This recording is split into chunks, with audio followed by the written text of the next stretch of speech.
a little bit of me died, like watching it. How much? That's the cold open right there.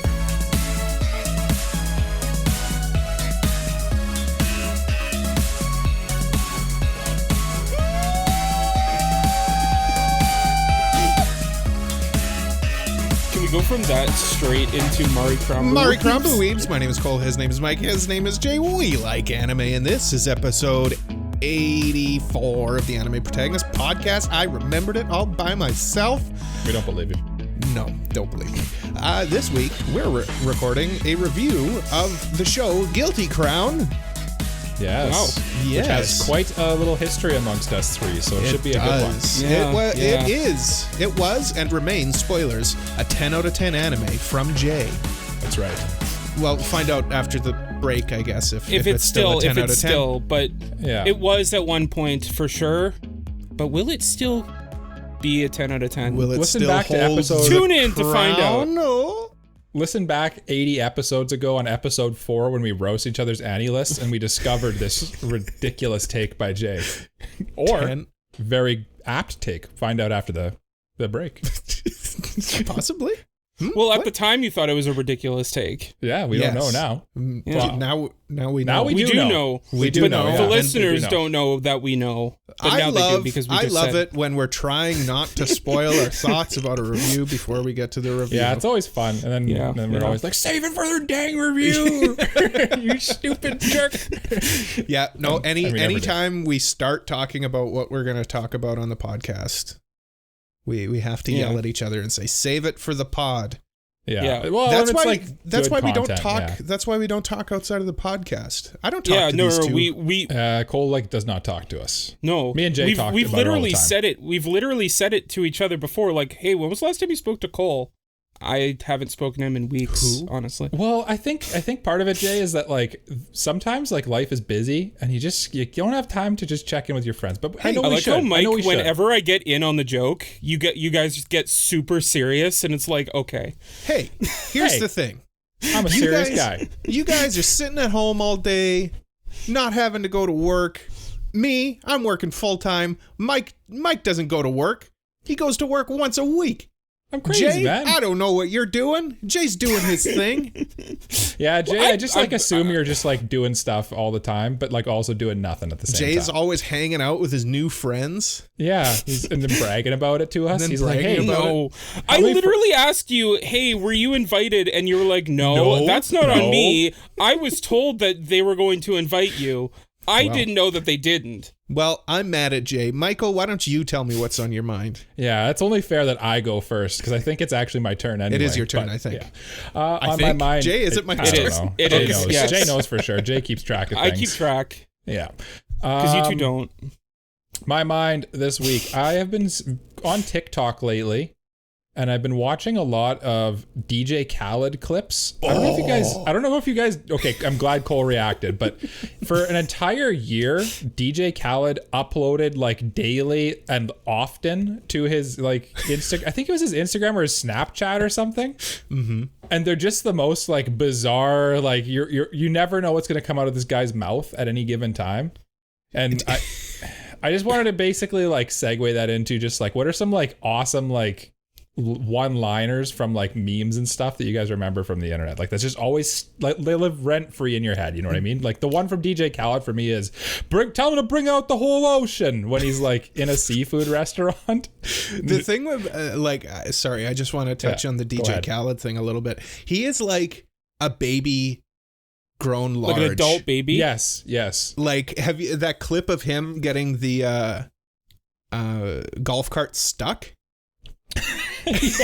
Yeah. And then they're pushing him out and he just gives it all the gas and then he just goes flying up that hill.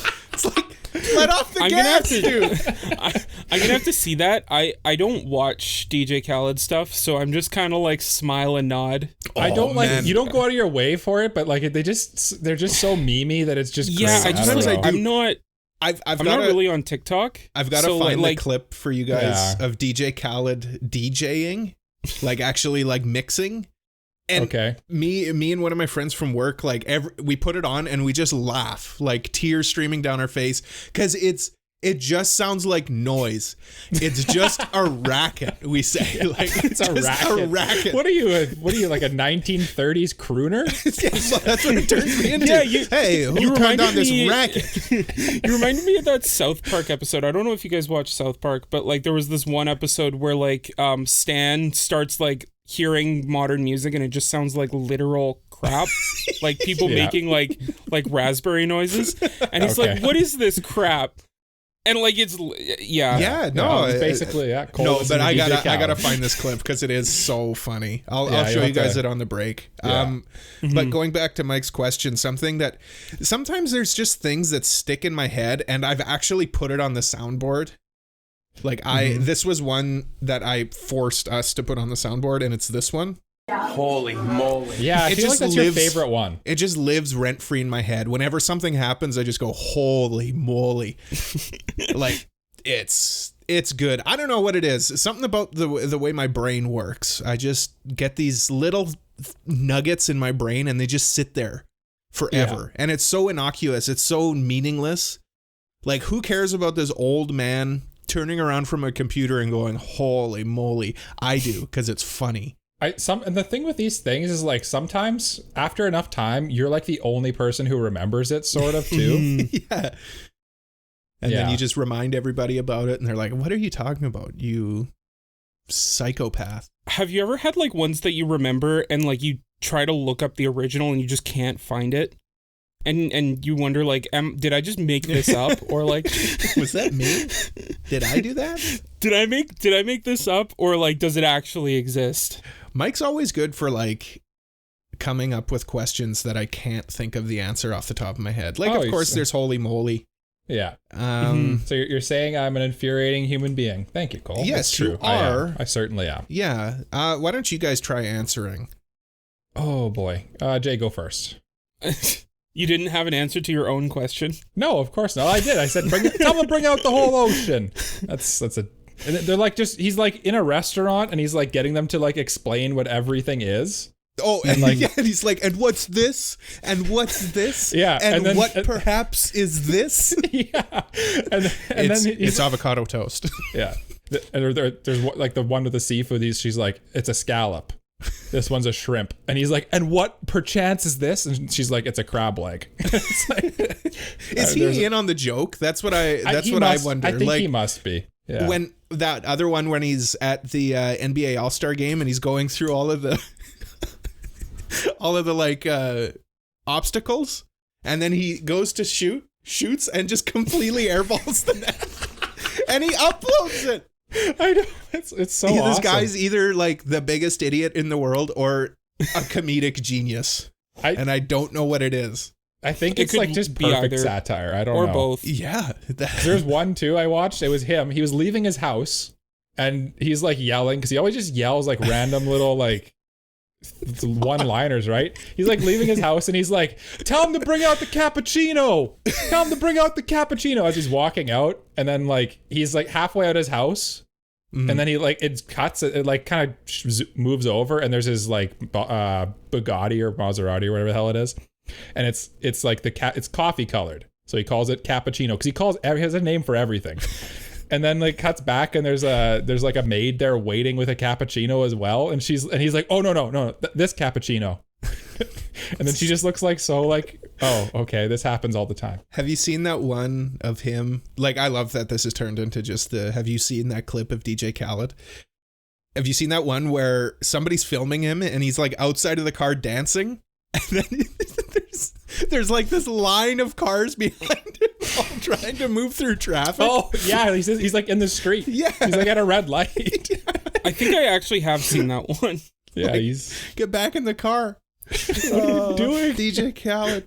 Yeah. I love him. Okay, Jay, tell us your meme. I think the one that like that came to mind was like Gordon Ramsay and like just him being like like that's good, or like it's effing raw. Yeah. I think that's one that sits in my head too. It's raw. Yeah, or an idiot sandwich. That's the other good one too. Yeah. It's much harder to use. it's much harder to use the idiot sandwich in normal conversation. Yeah. Which is weird because like you can use raw in random conversation sometimes. Yeah, the idiot sandwich, you need props. You need bread. Yeah, you need to put 2 pieces of bread on Cole's head. Yeah. It's like also awkward to walk up to someone that like you either don't know well or don't know that or like don't know at all and just like be like, I'm just going to put my hands next to your face for a minute. Mike's I'll done do that. this joke. That's a good way to get punched. I have done accidentally in reverse. Yeah. Find out what we're talking about in the next Bonus episode? Patron bonus episode? We'll reveal the secret. I don't know. Yeah. Oh, sure. Another one that lives rent-free in my head is it's bedtime. Yes. Oh, yes. That's Kicks an obscure one, though. That's an obscure one. That's an obscure one. If I remember, I'll post it in our Discord under the memes channel because that is an obscure one. Yeah. No, there's one that just came to mind. It's that clip from The Sweet Life of Zach and Cody where Mr. Mosby's like, why don't we just relax, turn on the radio? Well, would you like am or fum? That's funny. That's a good meme. Please. But like it gets like content aware scaled, so like his face becomes like super deformed. It gets what? Content aware scaled. I understand what you're saying. I didn't know that's what it's called. Like where the face gets all like like how Moist Critical does his like thumbnails? Where it's just it's the just auto like stretch? Kind of like it's hard to explain, but like it's like squished, but the eyes stay the same and the mouth stays the same. Okay. But the head is smaller, so like it looks big by comparison. Another meme that sits in my head is in The Simpsons where they're talking about Homer Simpson and then they cut to like the stock footage or file photo of him and it's him with like 100 cigarettes in his mouth. Like local idiot does this and he's got like okay. I don't know. These things sit in my brain. There's something wrong with me. I think it's just part of living with the internet. The internet just takes over your brain and just like puts these little memes in there. Mm-hmm. What's the sound of one hand clapping? Oh. There are some that like just come with like friends. Like I remember when I was in high school, my friends and I we loved Family Guy, so we'd quote different Family Guy things to each other. Yeah. That's classic. I did that. I was at work all week this week, and then like no, you weren't. I actually was this week. Is that why you're so burnt? Yes, that's why I'm so burnt. I don't believe you. And in some scenario, it came up that Family Guy. Do you remember? Oh, I'm losing it as I'm saying it out loud right now. Oh no. God. It was. We were discussing like what option you wanted to take. Headphones, Jay. Yeah, keeping his brains in. I know, keep the brain from leaking out. And you know the scene from Family Guy where Peter gets offered like a boat or they're like a mystery box. A boat's a boat, but the mystery box could be anything. It could even be a boat. You know, most people want one of those. And then the scene later where Lois is like, "We'll take the box." Yeah. One of my favorite from Family Guy is, "What is the color of a fire truck?" It's like, fire truck. What color are those red fire trucks? Big red fire trucks. And then after, it's like, good thing I watched that documentary on fire trucks. And it's like a National Geographic documentary. Yeah. Listen, I'm not a Family Guy fan, but like, there's some nuggets. Classic in some early Family Guy has its moments. Yeah. My name is old Family Guy. P-tier Griffin. He's like looking around the room. Griffin that just flies by. Yeah. Simpsons still reigns supreme for me, though. Yeah. Actually, a fun fact about me that came up in the Discord the other day is I've never seen the Ted movies. Good old Seth MacFarlane. I haven't seen Ted either. I've never seen them, and I get I've roasted seen the for it a lot. second one. I haven't seen the first one. Yeah. It's one of those movies, though, that I feel like I've seen just from like seeing so many clips of it, if that makes sense. Yeah. Speaking of clips, Jay. Yes. You clipped your beard away, and I hope you didn't clip away what's on your mind when you did so. You know what? I didn't know. I'm joking. Could you imagine after all this time, I just like my knowledge. That's where I keep all my thoughts. Yeah. No, I did have one. Yeah. Okay. Maybe it was in the beard. No, this is the one that I was going to bring up with you guys. While I was watching Guilty Crown, the thing that came to my mind and it has nothing to do with the show, just like about anime in general, is anime doesn't really do that thing where in the very climactic moment they play the OP anymore. Have you guys noticed that? No, because Sawano exists, so they'd rather do a Sawano drop. Yeah. Yeah. But like back in the day, they happen sometimes. It sometimes does, but it's not as popular as it used to be. Like back in the day, it was like every show did it. Mm-hmm. Yeah. Mm-hmm. I think you like, also don't watch as much shonen anymore too, so maybe you don't notice it as much. That could be true. Yeah.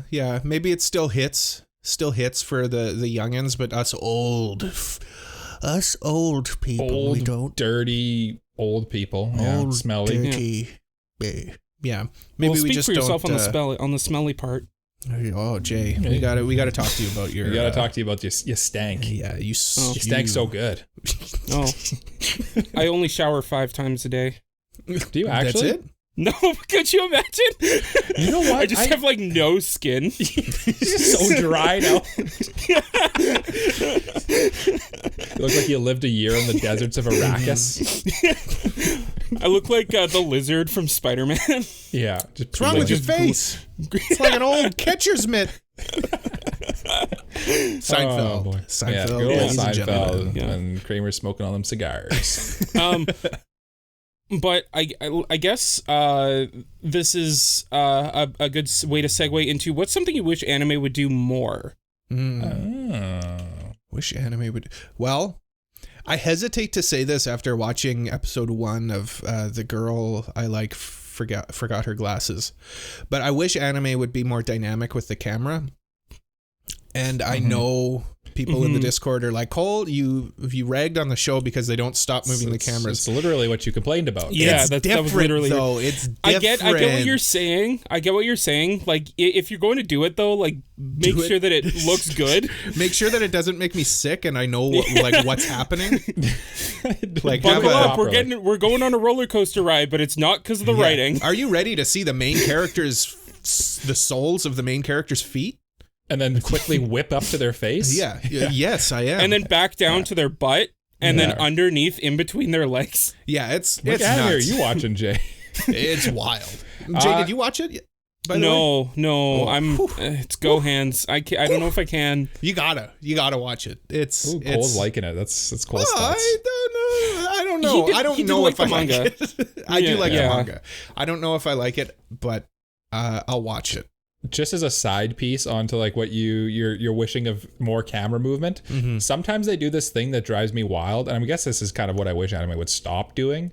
It is whether they just make up movement in the most budget way by just panning on like a still shot, and then that's like camera movement. But no, you just made like an extra big picture and just move the camera across it. It's not. Yeah, it's not even like moving the camera. It's just like zooming in and then moving the still, right?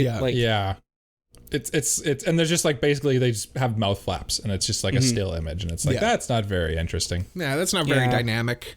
Yeah, I want more nice shots in anime as well. I miss Shaft doing like beautiful artistic shots. Hopefully the Quince special looks good. Well, it looks pretty good if you know what I mean. Yeah, it's got some assets if you know what I mean. It's Quince for sure. Yeah. It's a Quince OVA if you know what I mean. Yeah, the OVA is definitely coming in hard for that one. But things that I wish anime would do. Word choice coming in word hard. Choice. Yeah, I should have chose other words, or maybe I chose those words purposely. We'll never know. Find out on the next bonus episode. I just wish we're setting up a lot for this next bonus episode. There's a lot. We'll never remember it though. I wish anime would do more original ideas and not just kind of recycle the same couple things. Like the one that always bothers me, and I know you guys like these shows, but the main girl who just teases the protagonist shows, just like they're just cut and pastes of each other, and it's like. Yeah, it's kind of wish fulfillment a little bit, I think. Same thing with like isekai, right? Like it's just kind of an isekai, but here's the little twist to make this one different. Yeah, and at the same time, like they're doing what's popular, so like. Oh, I totally know exactly what you mean. Yeah, like it's all about money, right? And it's easy to sell. because you already know what you're getting into. Yeah, But playing off what Mike's saying, I too would like more original anime. I feel like anime, and I know that this is what it is. Anime is basically just advertisement for mangas, which is fine. Yeah. But I would like more originality in my anime. Yeah, you know, everything's either a sequel or an adaptation. And Yeah. And I honestly, that like Western media has kind of become like that too. Yeah. Now. Like, everything's either a superhero movie or like an adaptation of another book or work, or a reboot, or like something of an existing media. And the reason it works is because it's known and people know about it. People know about it and they'll go and spend their money on it. We should reward originality more. Absolutely. Yeah. It's hard though, because like a lot of the times, like I remember Yurei Deko is an anime I watched recently, and I was like very excited because it was an original anime by Science Saru. And it just like didn't end up being very good. It kind of missed the mark a little bit. Yeah, so that's the problem. Is originals, they're not always great, right? They don't have the solid that's the big source material. worry. I think that's the big worry, right? Like if it doesn't do well, then like why pick it up? Because like there's no manga to buy to like kind of sell it off of, or there's no like source material to push it off of. So like it's just kind of like it's only reliant on its own thing, and if that flops, then there's nothing else, and it's just gone. Yeah, it's unfortunate. I understand. Like I'm not naive to that. It's you can. I feel like you can understand why things are, but also not like it, right? Like no, absolutely. Like I'm honestly just playing devil's advocate, but like I get both sides of it. Right? I feel like the highs of an original anime are often they feel higher, you know, than the highs. Yeah, the potential's higher too. Yeah, and it's nice not being able to watch something and know there is no such thing as a spoiler. You know what I mean? When you're watching something that comes out. Like the idea that like everyone's in this together. Like there's no one being like, oh, I know how that's going, or like nobody to ruin it with like, oh, that's not as good as the manga. Posting manga panels on Twitter or something. Yeah. Or threads now, apparently. Yeah. Or threads, Yeah. Jay, what's your thing you want anime to do? I mean, I kind of mentioned it with the thing of like playing the OP in the big climactic moment. Yes. Yeah. But I think the thing I would like more of is like,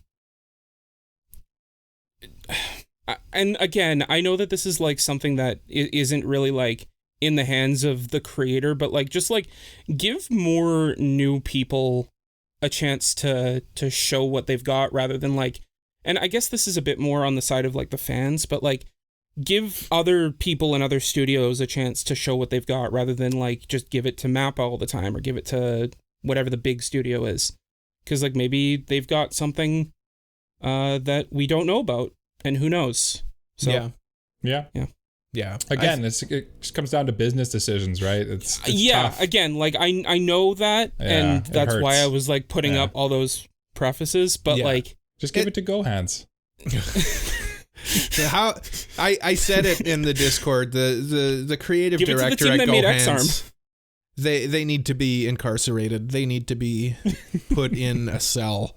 Or No, they need to take be like some budget away from them or something. They just need to like be put in like an institute, and then we can study them, study how their brain works. Or they can study what good anime is. Yes, like. they could study us. How do humans think? Enjoy anime? What if they're just aliens making anime and we don't know about it yet? Yeah. What if GoHands is just an AI studio? Like it's all made from AI. That's coming up soon, I'm sure. Maybe they're so good. Probably, yeah. And we just can't understand it. Our mortal what brains. if it's actually like really good and we're just like unable to comprehend that it's actually like a masterpiece?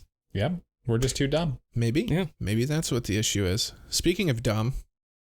Yeah, I'm too dumb to realize that I haven't asked Cole what's on his mind yet. Hi. I feel like Cole's always waiting for one of us to like cue up him. He'd like tee him up. Hey man, we need segues. Smash it out of the park. We just need, you got to segue over to me. They're fundamental to the podcast. Cole only speaks when spoken to. If I were to be completely honest, I'm just always expecting Cole to just pick it up at some point and say like what's on his mind. I just forget to like pass it over to him. Fate Grand Order is what's on my mind again. Oh, still. Okay. Still going strong. Hang on a sec, Cole. Yep. Welcome to the Game Corner. Fate Grand Order is a mobile game from, I don't know who makes it. Aniplex is in the credits. 1995? I don't know. I don't know. It's... Oh. I don't know what else I gotta say. This is my third week in a row. This is what's on my mind. Gentlemen, what was your favorite toy as a kid? What toys did you guys like as a child? Oh boy. Man, I played a lot of Pokemon cards were like obviously huge. No, I'm talking about a toy. Yeah. I was gonna segue into that, Cole. Don't worry. I was gonna talk about Beyblades. Okay. I played a lot of Beyblades. Yeah, I was spinning them tops around. Video games were definitely up there, but I feel like that's kind of cheating, right? Yeah. I'm not old enough. Like, I always complain about being old, but I'm not old enough to have pushed the hoop with a stick down the dirt road, even though I did grow up on a dirt road. Spoilers for mine. Yeah. Do you ever play with Pogs? No. Pogs were out by the time we were... Pogs were about, in diapers. I'd say 5 years ahead of me. Like my older cousins and stuff knew what Pogs were. I guess it's my turn to feel old then. Why? Are you They made Pogs? a comeback, I guess? I did. No, they didn't make a comeback, but I did play with them when I was a kid. I played with Jacks. No, you didn't. Nobody played with Jacks. I did play with marbles when I was younger. Oh, yeah? Yeah. It was funny. I was trying to ask. I think I have like a marble set like somewhere in my cupboard up there. How do you play marbles? Like, I always, whenever I hear people play these like it's kind of like curling. Games, it's kind of like curling. So like you have like a circle with marbles in it, and the objective is to try and knock the marble out of the circle with another marble. Okay, and I'm sure the American listeners listening to this have no idea what curling is, but well, I mean, so like, is the goal to like get to the closest to the dot in the middle? Is that the goal? It's just like however many marbles, like if you knock a marble out, then that's your marble, and whoever has the most marbles at the end wins. Okay. Michael, so it's kind of like reverse, where you're trying to knock stuff out rather than like trying to get it closer to the center. You underestimate curling and our audience, I think. Curling's it's in the Olympics. It's not like it's some boony... That is true. It is in the Olympics. Yeah, but I think they don't I bet you they know it exists, but I would be surprised if like the average person in Texas knows how to play curling and what the objective is. How to play curling, yeah. Okay. Yeah, I kind of like curling, I guess. Knocking rocks out. I like watching curling once in a while. I enjoy watching curling. And in the winter in Canada, we're in luck because it's always on. There's always a bonspiel somewhere. There's always a bonspiel. Yeah. Other toys I always played with. You know what? Like this is going to be dangerous and this is going to be very like wild of me. But as a young boy, me and my friends, I grew up in like guns. The wilderness, and we like, well, that's where I'm going with this. We played airsoft guns. Oh, that's not dangerous. So we would like cruise around, like, cause I grew up in like the woods sort of, and we would like basically run through the woods and shoot each other with these little like plastic BBs. And I remember my mom being like terrified I'd lose an eye, but it was just... My mom would close. make us wear sunglasses when we'd play with airsoft guns, which was probably the right move. It's probably a good move. That's good mom move. Yeah, she's like, you can shoot each other with these guns. Just make sure that you put sunglasses on so that you don't shoot each other's eyes out.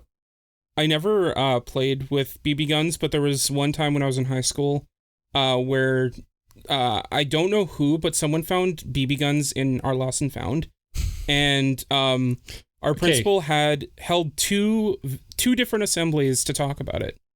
Yeah, don't bring guns to school. That's a good tip. BB guns are different though, Jay.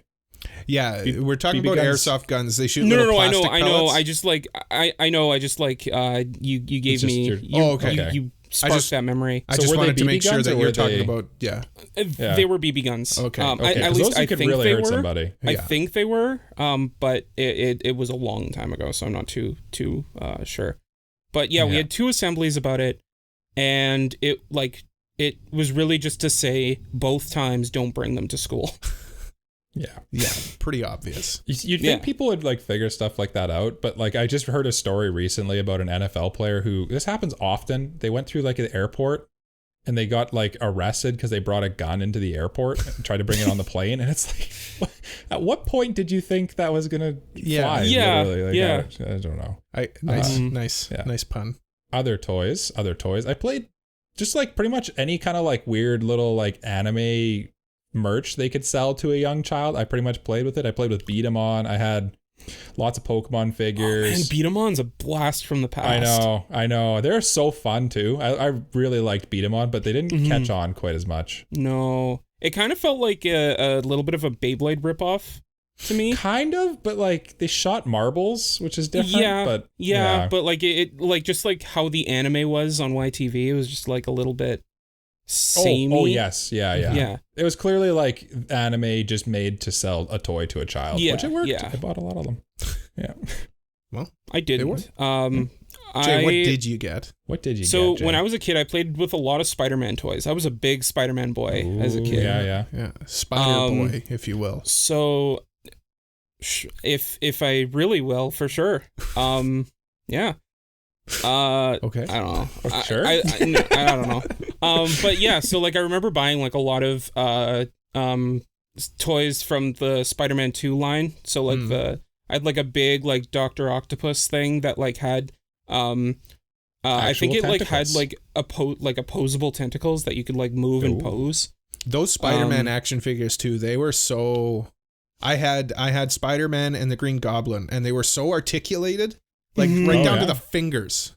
Really? Yeah. Those are quality action figgies. Those were good action figgies. Mm. And I think I had a couple from like the 90s show, which like is still probably my favorite 90s or my favorite animated Spider-Man. Yeah, I'd agree with that. One. Yeah. That's probably either that or like the 60s one, I feel like, are the two acceptable answers for I think Spider-Man cartoon. At least today, a lot of people say Spectacular Spider-Man from like I think it was like 2007, 2008. Yeah. A lot of people say that one's really good. We can't let that generation continue to keep doing we it. We can't let them win. We can't with let them win. Our BB guns. With our airsoft guns and Beyblades. Yes. And then the other thing I played with a lot of action figures. I also played with Teenage Mutant Ninja Turtles toys. Like I had the Battle Shell from 03.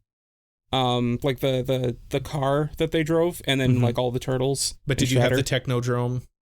I did not. I didn't watch that one. I like the way Cole proposed that. He's like, "But did you have the Technodrome?" Yeah, he almost like peasant? pushed his he almost like pushed his glasses up and was and like, just to pull out the word Technodrome too. Yeah, did you have was was Krang there with whatever the big dude Master that Krang would Splinter, drive for Shredder? No. I watched the 03 one that didn't have Krang and you missed Who's out a big on brain dude. Who's a big brain dude? Krang. That's Krang. Oh, okay. He's a brain, but I was trying to remember what like because he would sit in the stomach of like this like automaton. I can't remember what that guy's name was. Can I spoil a show that's like 20 years old? Please do. That's what we're here for. So, What is in the 03 Turtles, Shredder was basically that. So he had like an alien that was basically like Krang in his stomach. Oh, I that was like hate piloting that. him. Shredder and Krang are two separate things. I think they're actually the same thing in the comics, but like no. Well, I mean, I'm I'm talking about the '90s cartoon. They worked together begrudgingly to get out of the Technodrome out of the underground.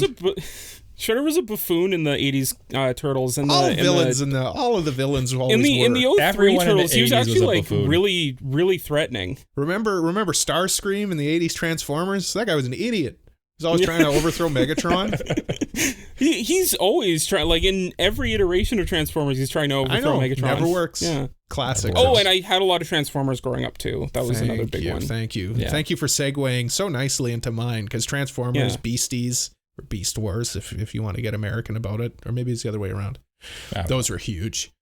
I love Transformers. Just the fact that you could transform them, and I don't know, there was something like it would scratch like my brain till it was like a little puzzle. It's like a puzzle toy kind of. It's like a puzzle, and like at the same time, as someone who likes like fiddling with things, if you just like have it in your hands, you just like mindlessly transform it back and forth. Transforming back and forth. And I can't believe Michael didn't bring this up.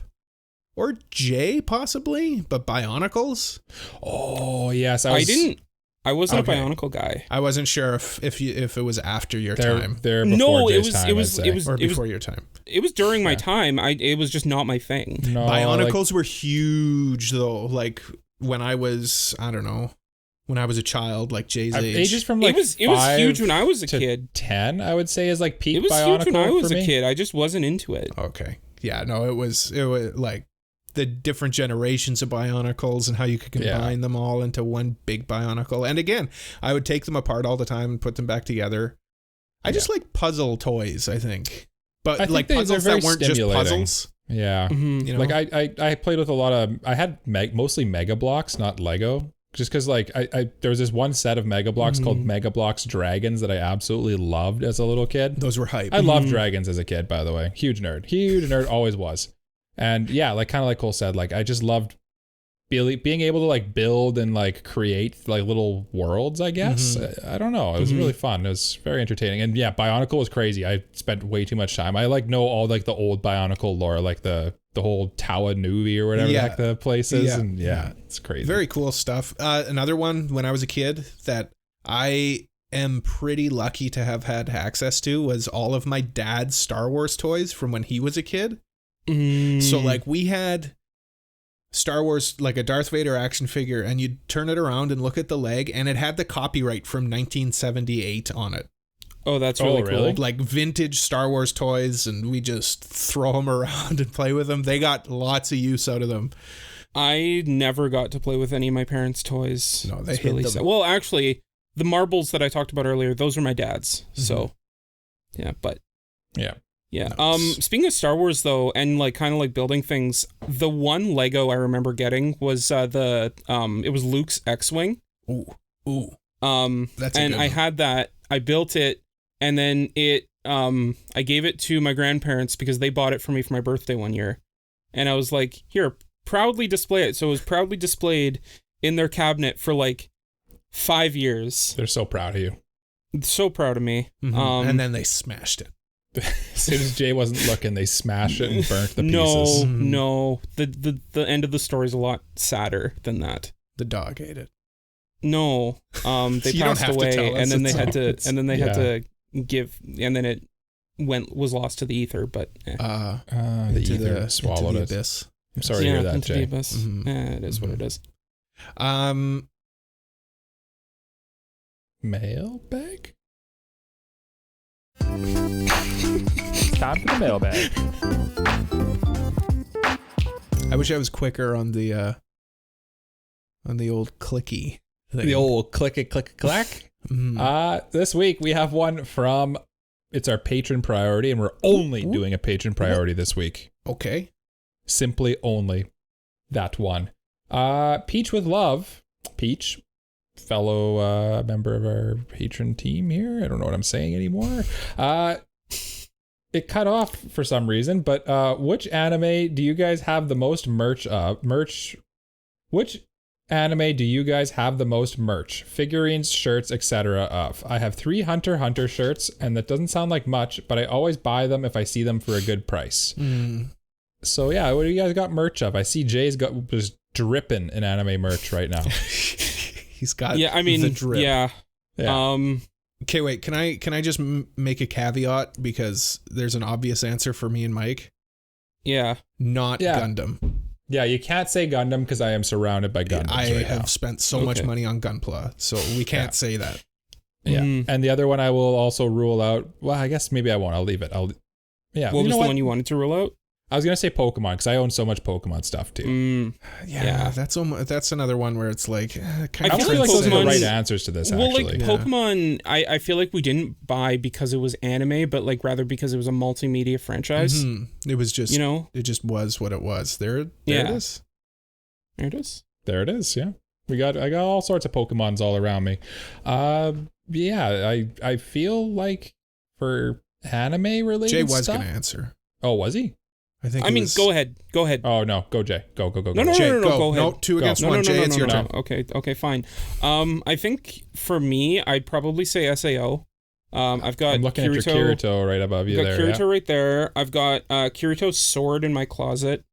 I've got a ton of Weiss SAO cards. Oh yes. I had an SAO shirt, but I don't know what happened to it. Lost to the ether. Lost to the ether. Good thing I there's feel like I extension had something coming up. else. Oh. Yeah. Yeah, but yeah, SAO would be my answer. Cole. Oh, it's my turn? I thought you Sure. would go because you were dying to tell us. Well, I was just I was chiming in because no one was talking, so I decided to start talking. Mike, why don't you talk and tell us? Talk, Yeah, and Mike. tell. Tell I'll and talk talk. and tell. Other than Pokemon and Gundam, which I own far too much money's worth of merch, I've given way too much money to either Bandai or Pokemon Company. I think probably my actual answer would, for just anime alone, would probably be One Piece. I have quite a few One Piece figures. I have a One Piece hoodie. I have a One Piece shirt. Do I have more than one Piece shirt? Maybe. Yeah, I do. I can't think of anything else One Piece related that I have other than that. I have actually really thought about getting those. Speaking of Gundams, there's the Gunpla. They make like Gunpla versions of the One Piece ships, and I've really wanted to get those for quite a while. Yeah, I think there's one of the hobby stores. I don't know if it's the one that I don't know if the one you guys go to has it, but there's another one that you both know about that also sells that I know sells both of them. Oh yeah, at least like the Thousand Sunny and the Going Merry. The thing with like the model kits is they go in and out of stock pretty free. Like they'll get like 3 of them, and then like they won't get them in for another year, and then they'll just come back one day. Yeah. Coley? For me, it'd probably be Evangelion. I've got some figgies. I've got an Asuka plush up here. I've got Ray plush is very popular. We haven't really talked about Ray plush recently. Got Ray plush has been quiet here. I won that Asuka figure. You can't see it behind me. You won it at a convention. Yeah, the one where I think it was an Icon. I don't remember. It was the winter. I think one. it was Winterfest. Yeah, it was the winter Icon. Evangelion, I think, would be mine. I don't think I have any clothes in brackets that fit. Yes. I'll say Evangelion. For moi. Or maybe Demon Slayer sneaky, because I've got 2 Demon Slayer swords. I've got a figgy. Got a You've cosplay. got the Gyu cosplay. Demon Slayer stuff, I feel like it's just like so present that it's hard to not get Demon Slayer stuff. Like, and you can get it pretty cheap too. I do own a Hunter x Hunter Toque as well. I know Peach said that they have Hunter x Hunter stuff, so I'm just throwing that out there. It's nice. Has the 2 axes. You also have, I think, the first 2 volumes of the Hunter x Hunter manga. Oh, I feel like manga doesn't count in this, but I have no Hunter x Hunter stuff. Yeah, you don't like Hunter x Hunter. I've got nothing against it. Hates it so much. I just hate it with a burning passion. Yeah. Do you guys hate some anime characters that we nominate? Some couples? Oh, shoot. Did you come up with any? Why don't you guys go ahead while I Okay, Mike, you go first. You want me to go first? Because I have a good one. I have a gooder for you guys. Good. Okay. Make it stretch. Like, tell us about them and really delve into, like, who are they you really are. saying make it, I should, like, buy you some time? Because, well, here's no, my... I wouldn't say that, but that would be nice of you. How nice of you to offer to buy me time. That's so nice of you, Michael. Thank you. Go ahead. Okay. Well, I'll buy you time by listing my next anime couple for our anime couple tournament that we're going to be hosting in X amount of weeks, whenever it fits into our lineup. Yeah. So far, we've got Edward and Winry, Kirito and Asuna, and Taiga and Ryuji, and I will be throwing into the ring a little bit of an odd couple that doesn't quite fit in with this bunch here. I'm throwing in a couple from a beloved childhood series of mine, Pokemon, the animation. And that couple will be Ash's mom and Mr. Mime. They're in love? Ash's They're dad. a couple. Yeah, you don't have to be in love to be a couple. You can just be like a couple of convenience. Didn't we decide that it would be a romantic couple? Did we? We did decide it would be a romantic couple. Well, I feel like that's okay. I'll come up with something else. It's close enough. I thought that was close enough. I'm sorry, Jay. I'll allow it. I'll They allow live it. together. They take care of the house together. That's romantic than living together. You know what they do when the lights are out. Jay, you know what they do. Sorry, I got a very urgent phone call that I'll pick up when we go on a break. Okay, well let's go. Let's roll. Yeah. I'm going to go with as I'm looking around my room. I'm glad we're very prepared characters. For this. Let's go with Shiro Emiya and Tosaka Rin. Ooh, I like it. I like wild that, take. especially Yeah, I like in it. my Fate mode that I'm in right now. Yeah. Great Cole's picks. hyper fixated on the Fate. I'm going to go Shiro, Emiya, and Saber. No, I'm not. I'm just kidding. I am going to go with Nazuna and Ko Oh, from there you go. Call of the Night. Okay. Yep. Okay. There it is. Yeah, We've done it. there you go. Mike, do you want to reveal your show, or do we want to do that after the review? Well, I feel like you've brought it up now, so I feel like I should do it now. You know what? No. Let's tease Okay. them. You got to Give the listen to hints the again. review. Oh yeah, let's give the hints one more time, and then they got to listen to the review. Yeah. Okay. Yeah. Hints. It's Hint time. only on Crunchyroll. It's dubbed and subbed. The mysteries or the genres are mystery, drama, and psychological. It won 2 Crunchyroll awards. It is based on a sign-in. It is a sign-in, and it came out in the last 5 years. It has 13 episodes and a sequel movie. Has And people were anybody- guessing in our Discord. Has anybody gotten it correct? Yes. Okay. And that is our tease, and it will be revealed after the review. And we will do the review after this break.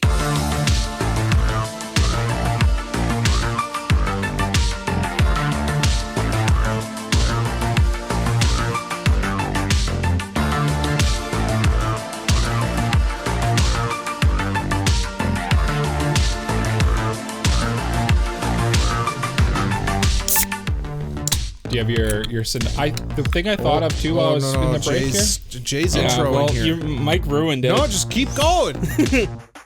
Welcome back to the Anime Protagonist Podcast, where this week we are going to be reviewing the best anime ever made, an absolute masterpiece, 10 out of 10, Guilty Crown from Production IG.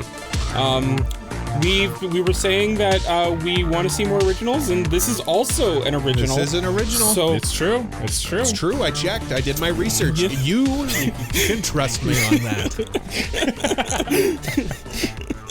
Absolutely. So we're gonna take a bit of an audible on this, and we're gonna change things up. We're still gonna have a spoiler-free section and spoiler-filled section, but we're gonna go a bit more, a bit deeper into the show, talk about the plot a bit heavier, and things like that. Maybe spoil the first couple episodes if we need to, and also things like Best Boy, Best Girl, and all that will also remain. But we're gonna dive a bit deeper, give you a bit of a synopsis on the show, just so you know what the show's about if you have no idea. Just so if you haven't seen the show and you want to watch it, this will be a good place to let you know whether or not you'd like it. Yeah, and we will warn them before we talk spoilers, like the deep spoilers Yeah. for this show. Yeah. But I think we needed to get a little more freedom for our spoiler free quote unquote section. Yeah. For 'Cause sure. We're kind of hamstrung a little bit, and I think this will be Yeah. better. And just for this show, I can't do this sober, so The let's beating go. Jay's gonna take. Me neither. let's go. Yeah. Oh, I will be doing it sober, like a loser, or a cool kid, depending on your point of view. Loser. Loser. Only. So, are we still doing the predict the thoughts first before we do the summary? Let's and, do so that. I do want you guys to do that, but instead, for me, I want you two to predict whether or not I still think that it is a 10 out of 10. Well, that's basically what I was Or going whether to do. or Yeah. whether or not my opinion has changed. Okay. Okay. Cole, you go first. Okay. I do think that Jay's opinion has changed. I think his. For the better or for worse? No. I think your grown-up eyes has seen this show in a new light, and perhaps I still feel like Jay enjoyed it, but definitely not a 10 out of 10. Okay. I think. And Mike? Yeah. I kind of echo what Cole I meant what does Cole okay. think of? Sorry. I thought we were both doing what you thought. What did Mike think? Yeah. Similar to you, I'd say probably not as much. I don't think he liked it as much as. No, I'd say similar. I think that you both enjoyed it, but not over the moon for it. I think. Okay. Okay. And I think Jay probably. You know what? I was just gonna say that I think he kind of lowered his expectations on this one. I think maybe he still enjoyed this. I think it was still. It's not maybe. I think not a 10 out of 10, but maybe we're still in the solidly enjoyed territory. I don't know what that adds up to exactly, but I don't think he hated it. I don't think it was like the Charlotte reviewer we had where it was like, this is one of the, I don't know what I was thinking, if that made sense. Cole, I think probably was hate watched this. I think he probably watched this and was like just so captivated by the mess that he couldn't look away. Jay, what do you think? So I was initially like torn whether Cole like either decently liked it or just like straight up hated it. But after Cole laughed, I think Cole just like straight up did not like this show. Okay, what about Mike? And I think Mike, I don't think he hated it as much as Cole, but I think like he didn't think it was anything special and is kind of contemplating why I gave this a 10 out of 10 in the first place. That definitely went through my mind. This could have been like a 8 out of 10, and I would still probably wonder that. Spoilers. We'll get into that. Spoilers, So I guess my thoughts on it. This show was definitely a mixed bag. The first half of it, like, it had so much intention and potential. Yeah. But it felt like it was grabbing onto too many things and didn't know what to focus on. Mm-hmm. Before we go into our thoughts, do we want to give like a synopsis on what the show is so people can understand like what we're talking about? Yeah, Jay, why don't you go ahead? It's your show. It's your 10 out of 10. Sure. Why don't you try and give us a synopsis of this show? Sure. It is a very wild show. So essentially, it's like it's like a sci-fi show. It takes place in the future, and it takes place after like this apocalyptic virus has struck Japan. Mm-hmm. It's and definitely there's an anti-vax show. No, I'm kidding. The vaccines work in the show, it seems. So it seems. We don't worry about the apocalyptic thing. Jay, and so like because of all the chaos that's going on with everything there's like a terrorist organization that wants to overthrow this like evil government that like turns out is actually evil. And they're like mustache twirlingly evil. Mm-hmm. And like that's kind of where I thought that Cole would like it because I know he likes the like Galactic Empire kind of thing. Spoilers for my favorite character, but one of the villains is my favorite character in the show. I think I might know who it is.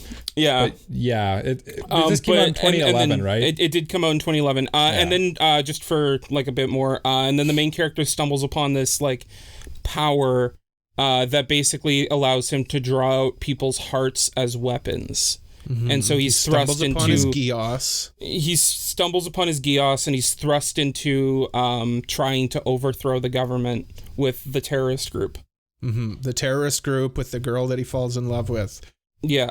Kind of like another show that I've seen. Yeah. What I was getting at before Jay wanted to talk about the plot to the show. This show wears its influences on its sleeve, maybe to its detriment.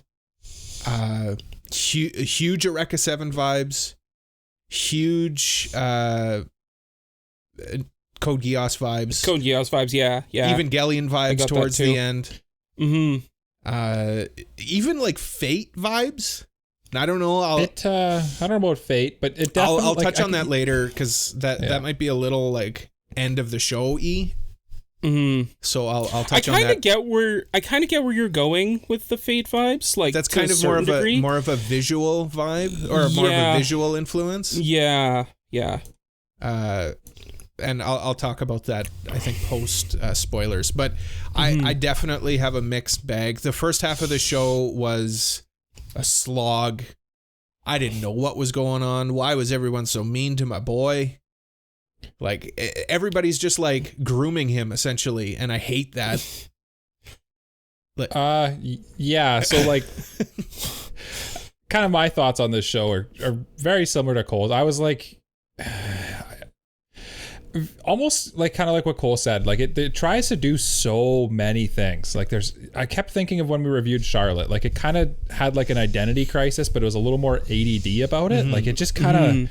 It was all over the place and it didn't give anything. It almost like it's almost like the creators were like, we know we didn't think deep enough about some of this stuff. Yeah. So we're just gonna like move through it at like record pace, so you can't think about it. Even like as far as like character threads that I thought were going to lead somewhere just get dropped by the wayside. For example, one of our villains, it looks like he's about to like fall for one of the main hero characters, and it just doesn't happen. It just or like goes there's this one nowhere. thing where like a character goes through something and then they're just told like, hey, don't do that, and then they're like, oh yeah, that's a good idea, I shouldn't do that, and then just the thing like conflicts just get resolved like so fast.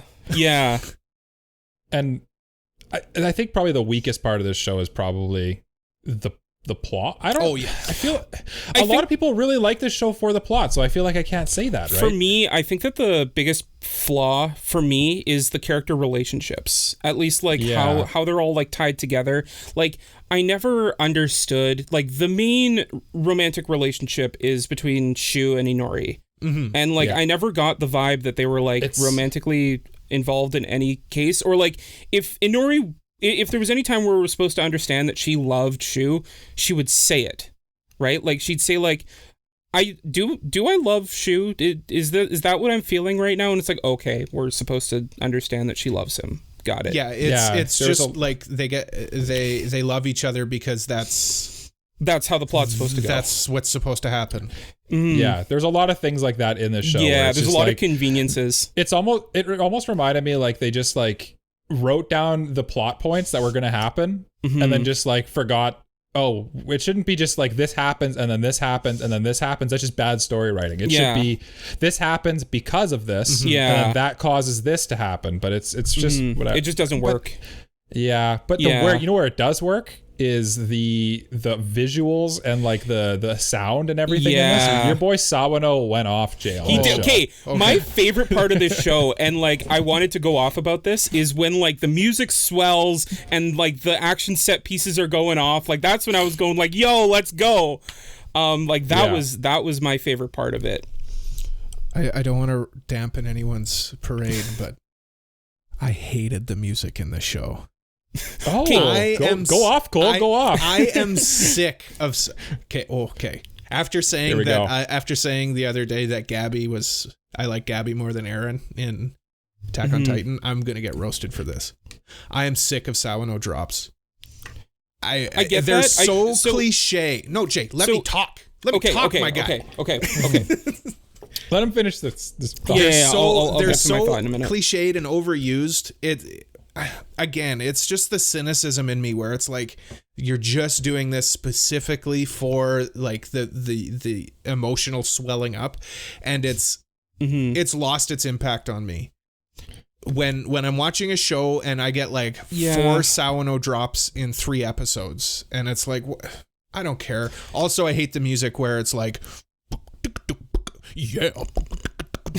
Okay, so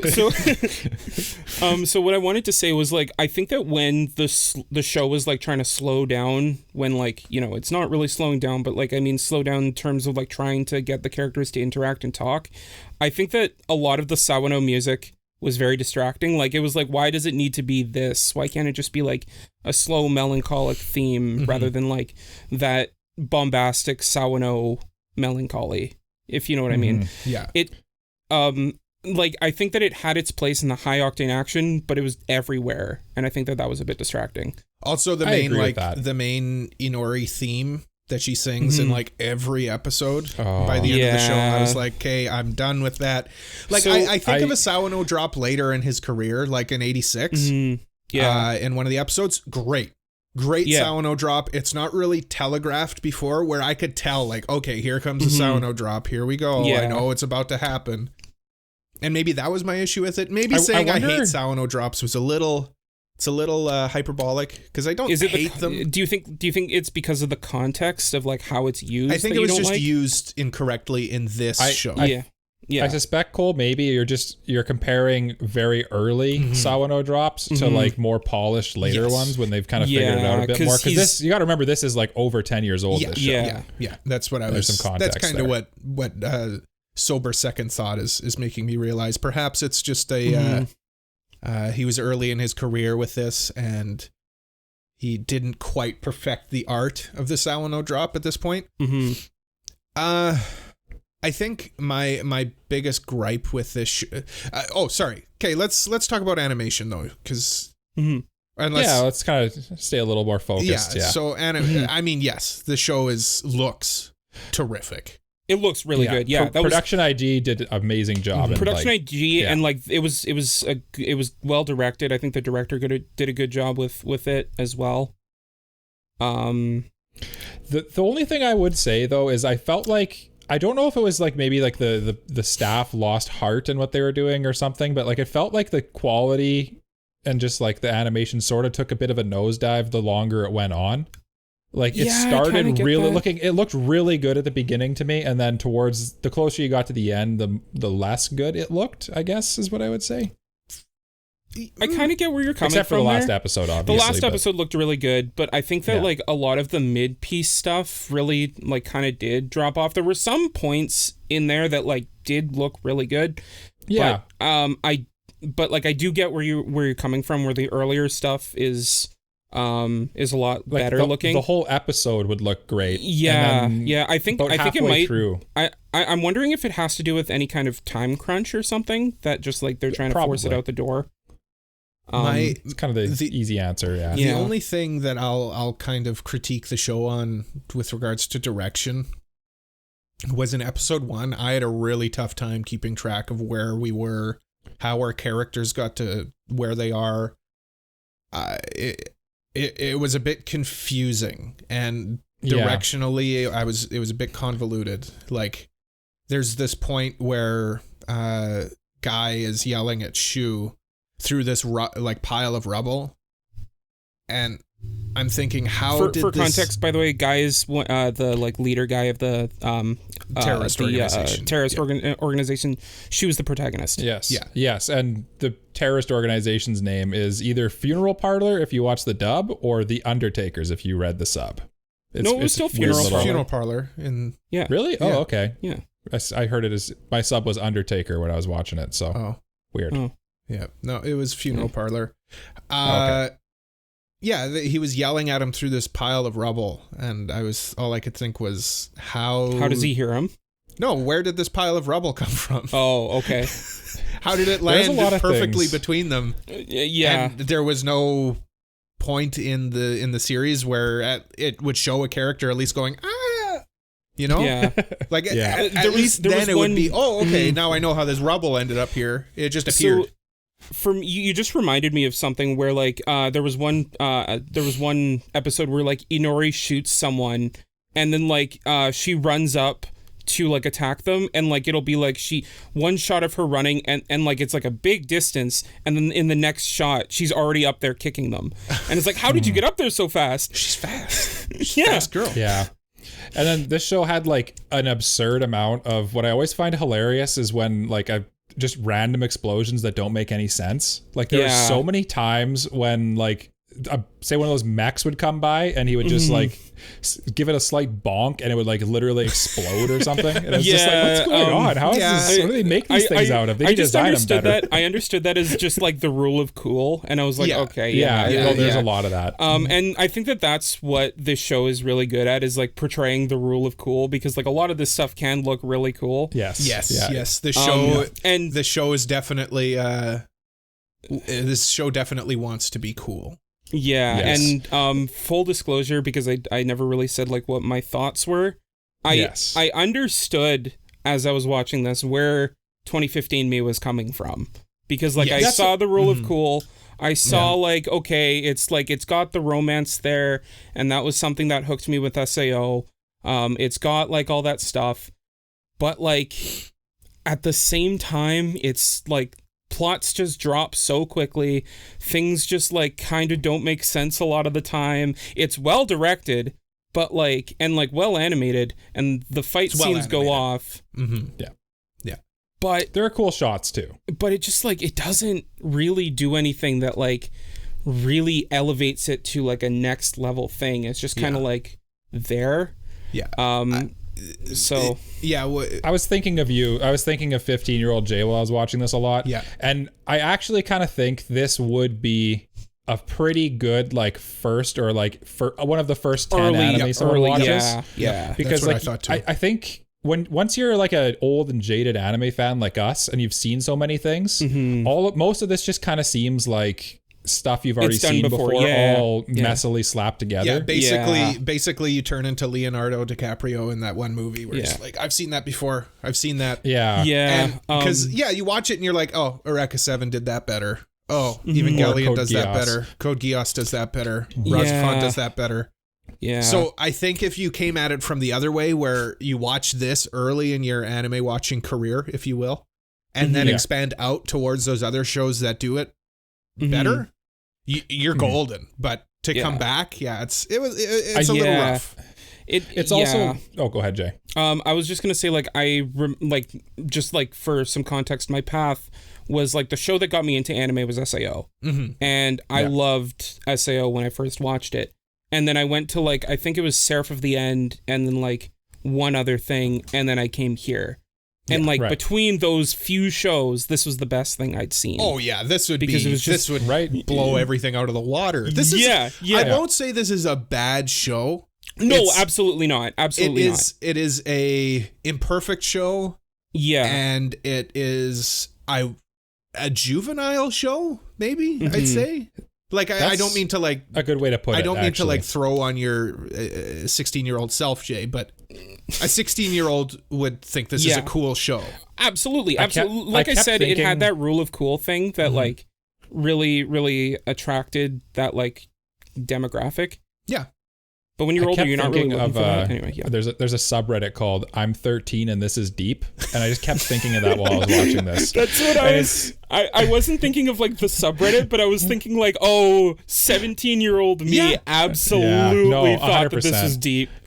And one of my biggest problems with the show that really stopped me from getting into it is just like the dialogue and like just how things happen is so, as Cole said, juvenile. Like there's I don't mean that it's like so surface level. Yeah, and it's juvenile sounds like I'm like bashing the show. I mean that in like you haven't like matured to the point where you're understanding these concepts in a more mature. It's a quintessential like shonen anime. Yeah, it's like a deep. It's for young people. It's like a deep child's anime. You know, kind of that like 13, 14, 15-year-old. I'm 13 and this is cool. Yeah. It's just edgy in the cool way, but yeah. You'd be remiss to not like point out that this show is heavily inspired by, and even maybe like a response to Code Geass. Oh yeah. I feel like it's. I saw actually. I watched a YouTube video where a guy, I think it was 14 Spoons or something. I forget what the name of the YouTuber was, but I wanted to shout them out. And they put this idea in my head. Then I think it's great. This show is kind of Code Geass if the wrong guy got the Geass. Like in Code Geass, basically Guy, who is the leader of Funeral Parlor, would have got he was basically the equivalent of Lelouch in this. Yeah. And then the main character, Shu, in this is basically like a Shinji type character, or like the kind of like the protagonist who's not supposed to be a protagonist. I think I even like said when he was going through one of his things was like get in the robot, Shinji. Yeah, except he's like get in the person's chest and rip their heart out. Rip their heart out. Yeah.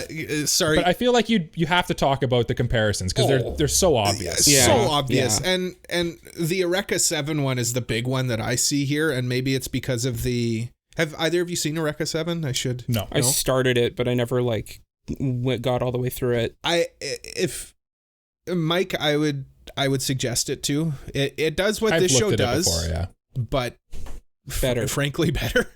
Yeah. Better. Similar idea. You know, the young boy and there's a young girl in this terrorist organization, and they fall in love, and etc. And that was the big influence that I saw. Even with like character designs, it looked very Eureka 7. A little bit. Yeah. Even Galleon towards the end was another influence. Yeah. It seemed like it started very Code Geass with like, it has like the same setup where it's basically like, a guy suddenly gets a magical power from a girl, and then he sets off on a mission to take over or save the world, and then it just sort of like goes down that rabbit hole, and then towards the end it got more and more like Darling in the Franks, Evangelion-y, if that made sense. Yeah. The whole Code Geass with like, this is the king and this is the king's power. That's like right out of Code Geass. Yeah. Straight out of Code Geass.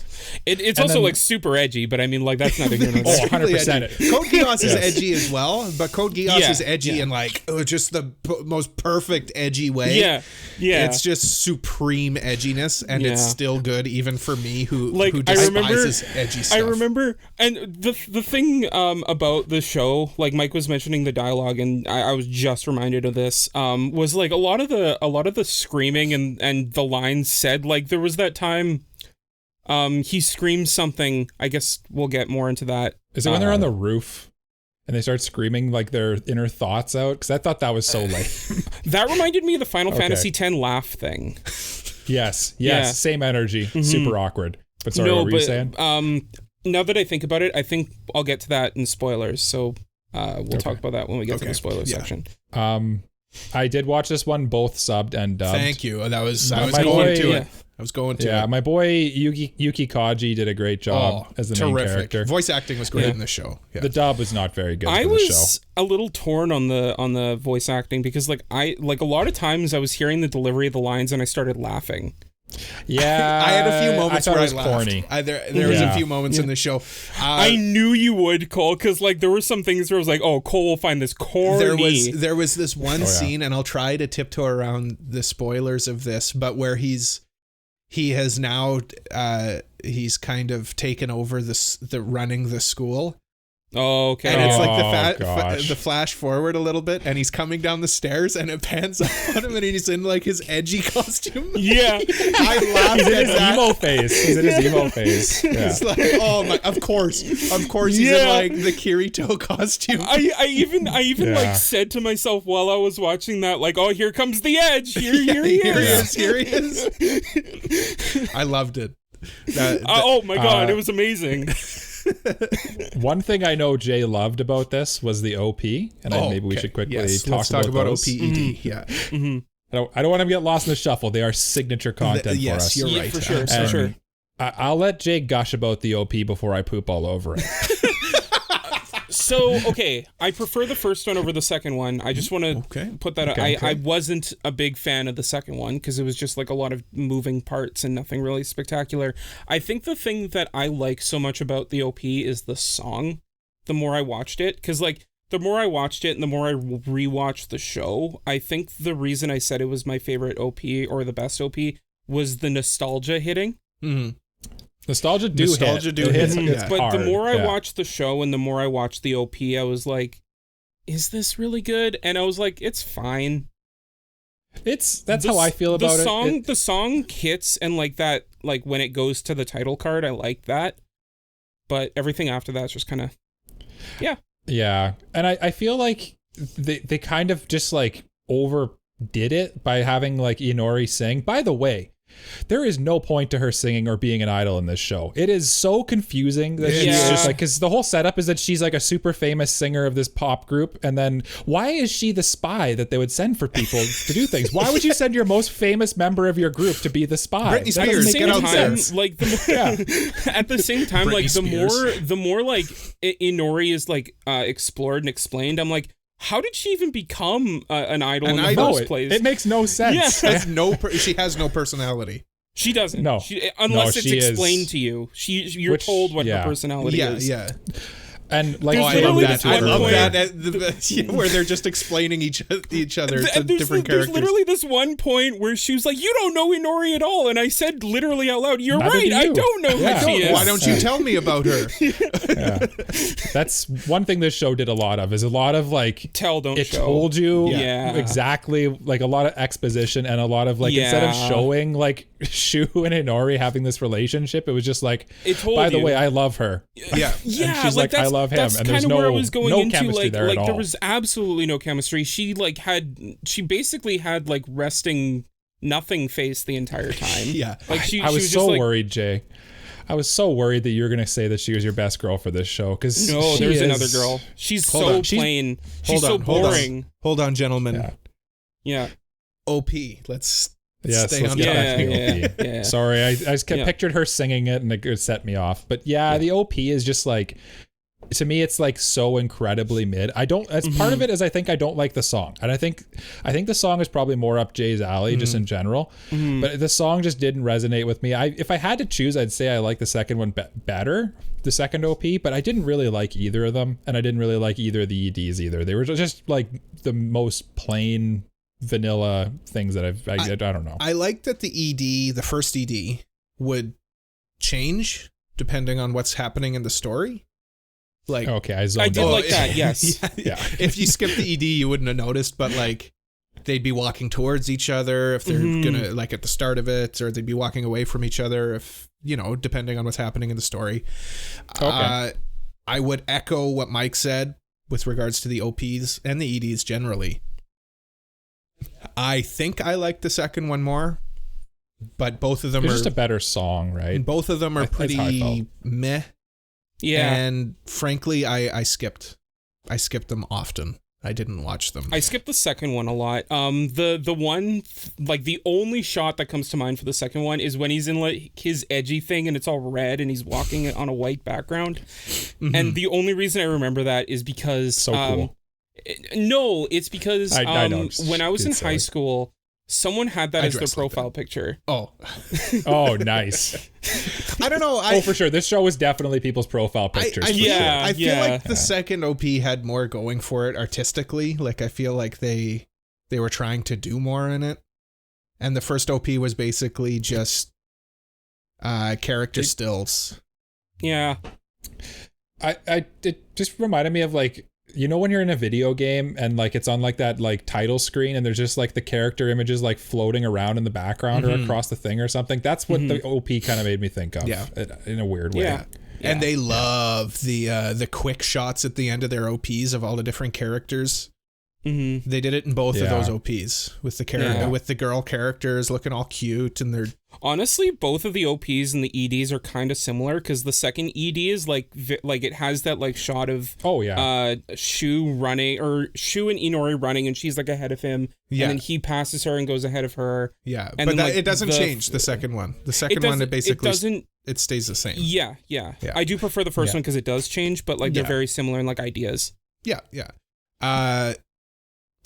What I wanted to say about the show's animation and me talking about the quick cuts in the OP reminded me of it. This show loves its jiggly bits. Yes, I was going to mention that earlier. The fan service is insane. It loves the upper jiggly bits on the girl in the wheelchair. The girl in the I wheelchair. forget her name. And it loves the lower jiggly bits in the black-haired girl. Mm-hmm. The girl in the computer nerd girl. Yeah. The computer girl.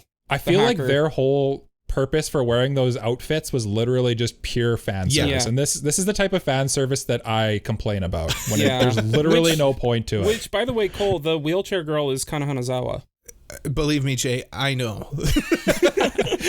I guess this could be a good point to talk about like any noticeable like staff or anything you guys thought about the show. Kana Hanazawa was terrific. Yeah, I talked about Yuki Kaji, who's was great. Yeah. Aaron Yeager, and a couple other. He was great. I really Yeah. liked him. He's so good at like the like edgy protagonist. being like pained but not just screaming. Yeah. There's points in it where he doesn't know what sound to make, like he's in such distress, and I like that. I like that. It was a very mixed bag for me, and I don't know if it's because I just like don't like how it was portrayed and like how how it was written, or like if it was just like I didn't like the voice acting, but like there were moments where I was like, okay, that sounds really good, like he's doing a really good job, and there were other times where I was like, this is ridiculous, this sounds so stupid. You're not wrong, partner. You're not wrong. No, you're not wrong. After all of that. Yeah. It's a mixed bag. I think Yuki Kaji was definitely a standout for me. Mm-hmm. Well, I even like Guy's voice actor. He was really good too. Yeah. The guy with the white hair that like had the glasses on, he was kind of like the second in command of Funeral Parlor. Yeah. That was Dio, which It was really Jay cool. picks out Dio and everything. I like it. Yeah. He's good. Hold on, Forget let his me name. go off here for a minute. Why, when a character is heard, do we have to say, "Hey, that's so and so from JoJo's Bizarre Adventure"? The guy has so many different characters he's played. Because that's where I recognize him from. He's Roswald and ReZero. Yeah, he's also Deadpool in one of the Deadpool animes. Yeah, he's so many other characters. But why? Yeah. Why do we do this? Whenever somebody's in JoJo's, we got to point out which character he is in JoJo's. Because JoJo's reigns supreme as the greatest anime ever made, trademarked JoJo Sorry, fandom. this is just Who does Yuki Kaji play in JoJo's? Little boy, forget his name. Yoruichi from part 4? yeah. Doesn't he? This is just purely a pet peeve of mine. This is purely just bugging Cole. Yeah, this is just one of those the one things. thing, while we're talking about the staff and stuff, I want to just, one thought I also had about this show is that, like, this might be like a deep cut, but there's this band that came out and it was like, basically it's like a what do you call it, Cole, when a group of like really famous people get together, or like artists get together, a super band. And like most times with super bands, everyone's all hyped because they're like, oh sweet, like the guitarist from Led Zeppelin and the singer from AC/DC or whatever, all getting together. This is gonna rock. Like this is gonna be the drummer from Led Zeppelin, the singer from AC/DC, yeah, the guitar player from Van Halen. Yeah, they're all getting together and they're forming a band. And usually, more often than not, they're just missing something and it doesn't quite work. Unless like you're, the pieces, all the pieces are amazing on their own, and somehow when you put them all together, they're not greater than the sum of their parts. Unless you're Audio Slave. Unless you're Audio Slave or Led Zeppelin. And I feel like that's what this kind of was. I feel like at the end of the day, all of the parts of this anime should be good. It has a lot going for it in the plot. It has like a pretty diverse cast of characters. It has a really good studio. It has really good animation. It has freaking Sawano doing the music. Yeah. Like there is no reason why this should be bad. Yeah, like on paper, right? It just like, it sounds like it's really good. Yeah. But like in execution, it's just like, it doesn't work at all. When Jay nominated the show and he said, "Oh, this is Studio IG, director of Attack on Titan," I'm like, Titan and Death Note, yeah. Maybe this show will be terrific. Yeah. And then this I feel like we can stop beating around the bush at this point and kind of, I don't think any of us thought this was a 10 out of 10. No. Yes. Except for 17-year-old me. I could see a 17-year-old saying this is a 10 out of 10. Yeah. What was I going to say? I can't remember. It'll come back to me. No big deal. Yep. What about, I guess, characters in general? Like, that was probably the one point where I would say that's like the weak point, because I felt like every character in this show was downright almost unlikable or hateable or dumb. And there was no real like reason for why any of them did anything, if that made sense. Because like, there was no I remember at the beginning, Shu was told by like a ton of people like, "Oh, you're smart," and so like I was like, okay, he's supposed to be a smart guy, and then like tons of things happen. I'm like, okay, when are you going to be smart now? Where's the smart? Yeah. Now's the time when I can talk about the whole grooming aspect of it that really bothered me.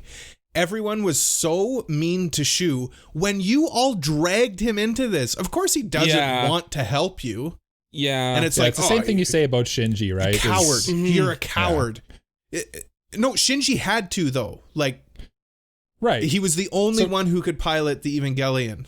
Yeah, but he's the only one who can use the void thing. Because they left the void with him. They just left it with him. He's like, you got to protect the void. Why? Take it from him and let this kid go. What does this kid have to do with anything? Yeah, I guess they did slice. I guess they did, yeah. They put him in that position. In Evangelion, Shinji is the only one who's able to do it because that's just the way it is.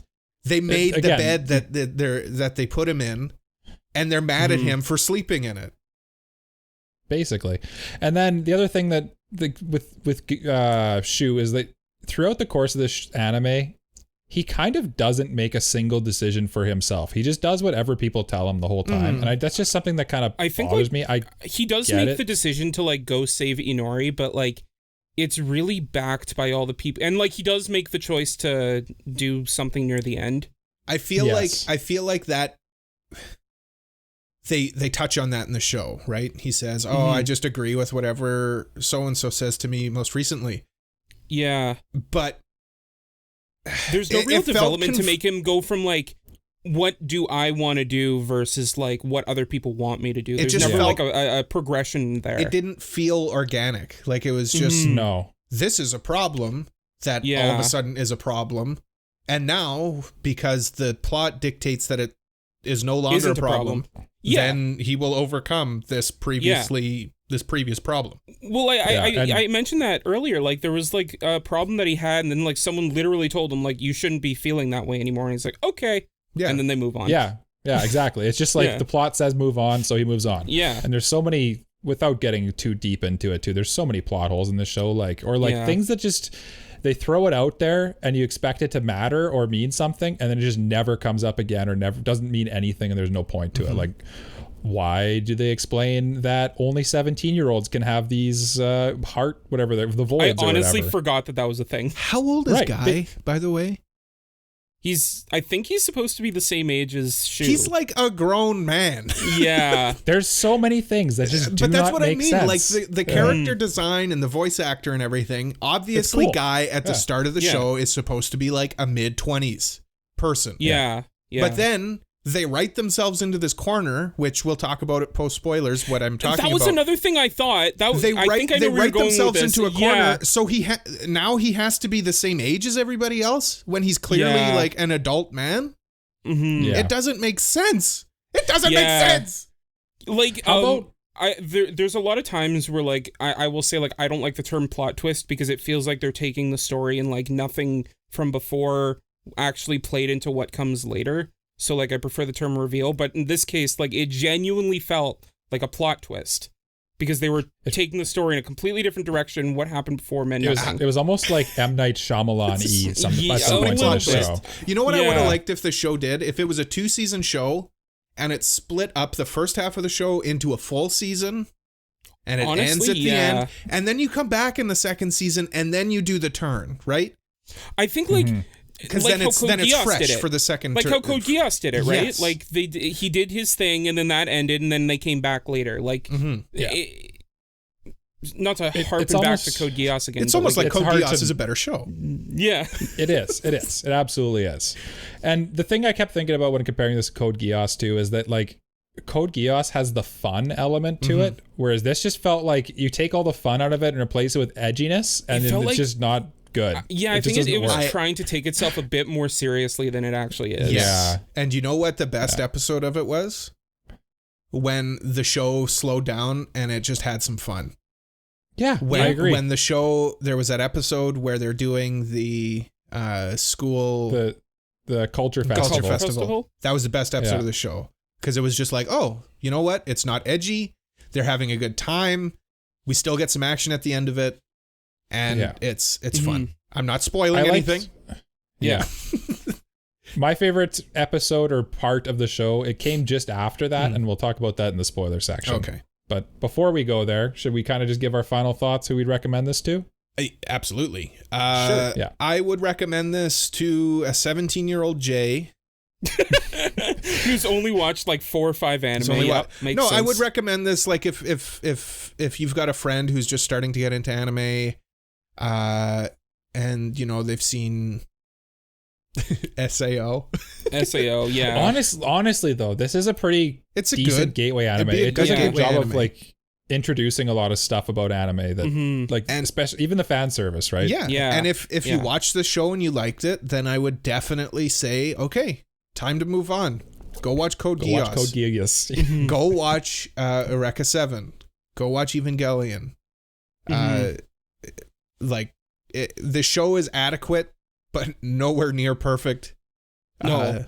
It's I could see why people like it, though. I would say. I would agree with that. Yeah. Yeah. Yeah.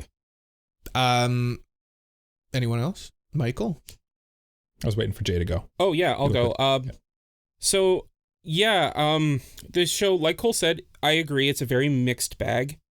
You know, like I think it still does hold a special place in my heart because of how it became a big thing, and now it's like a big meme on the podcast. Mm-hmm. I almost wish that I could have watched this when you watched it, Jay. Yeah, like as me an too. early Yeah. anime fan. Yeah. I'm almost jealous. I'm jealous of you. I won't even say almost jealous. I am jealous of you. I would have loved this show. Yeah, I would have too. But like, a little bit of me died, like. Watching How much? That's how much died? that's the cold open right there. Yeah. like a little part of me like died watching this show because like it felt like, you know, that part of me, that young joyous part of me that loved this show and like raved about it. Like it was reminding me of what I saw in it, but it also just like the rose tinted glasses were off and I saw it for what it was. You know And what, it was Jay? like, Take solace in the fact that Jay still exists somewhere out there in the fourth He's dimension. deep down. yeah, He's deep in your he's heart. deep down. But like, who I would recommend this to? Like, I mean, I'm a good example. People who loved SAO and have seen SAO and want something similar, definitely check it out. I don't want to say like if you like Code Geass, check this out because Code Geass is like leagues better. But like if you want like an idea of like what not to do for Code Geass, I guess I think it's worth watching if you like Code Geass. Yeah. Like I think it's well, there's I think enough it's there like, for you to compare to. And yeah, I also interesting, like at it's least. also like if you like Code Geass just for like the edgy like Geass stuff, then like this is very similar. Yeah. And like if you just like edgy shonen stuff, this is also something worth checking out. Mm-hmm. Yep. I'm not gonna say with 100% positivity you're gonna enjoy it, but there's a chance that you will. So you're telling me there's a chance? Yeah. I guess it's my turn. I think this show is enjoyable. Like there are people who are going to like this show, but for the average anime fan with the quality of anime that we're used to these days, with like everything having like the animation at the time was probably like insane to see how good this was animated. But nowadays almost everything looks great. Yeah. So like I don't think there's enough here to really make it stand out that well. The Sawano stuff is good, but as Cole said, it is like kind of dated a little bit. I think if you enjoy like the one show I kept thinking back to while watching this, other than Code Geass and Evangelion and all that, is Charlotte. I think if you like Charlotte, this would be another show that I'd recommend to you. Yeah. Yeah. Or if you enjoyed this show, go watch that show because they're kind of, they have the same issues, but they still have kind of the same things that are good about them, and even almost like a similar power, which is kind of weird too. Yeah. Like Similar idea too, which I think we can talk about in the spoilers. Which Mike also has written down here in our docs. How many more episodes before dropping? Yes. I would say if you, this feels like a solid 3 episode to me. I think 3 would be the point where if you're not into it at that point, you've kind of seen what at least the show is into, the vibe of it, and there's a lot more going on after 3 episodes. But like if you're not like, into it after 3, the status quo vibe is kind of set up by episode 3. Yeah, that's what I would say. I would say there's a status quo in this show. The show keeps changing things all the time. Well, I mean, by status I know what you quo, mean. I mean Yeah, like yeah. I'm just being. Got to keep her moving. Yeah. I'd probably echo that 3 episodes. If you're at 3 episodes and you're like, this is a slog, maybe it's time to turn it off unless you're recording a review for a podcast. Yeah. Yes. Jay? I honestly would probably say 1 episode. Like just for me. I almost said 1 episode. Yeah, just for me, like and for the same reasons you both said, 3 episodes. Like I feel like by the end of episode 1, it shows everything that it's going to do that like could or could not entertain you. And I don't think that anything that comes after would like change that perspective. Yeah. Yeah. Do we want to activate the warning here? Do it. Oh, do it. Do you want me to do it? I can do it. Why don't you do it? It's time for spoilers. Ooh, that's spoopy. I kind of liked that we spent a lot more time doing the non-spoiler stuff. I felt that felt a little more organic. This show, the ending, I usually am okay with endings of shows. I'm just gonna get into the heaviest spoilers right off the hop here. I didn't feel satisfied with that. I hated this ending. Was bad. I hated the ending too. I knew this was gonna happen.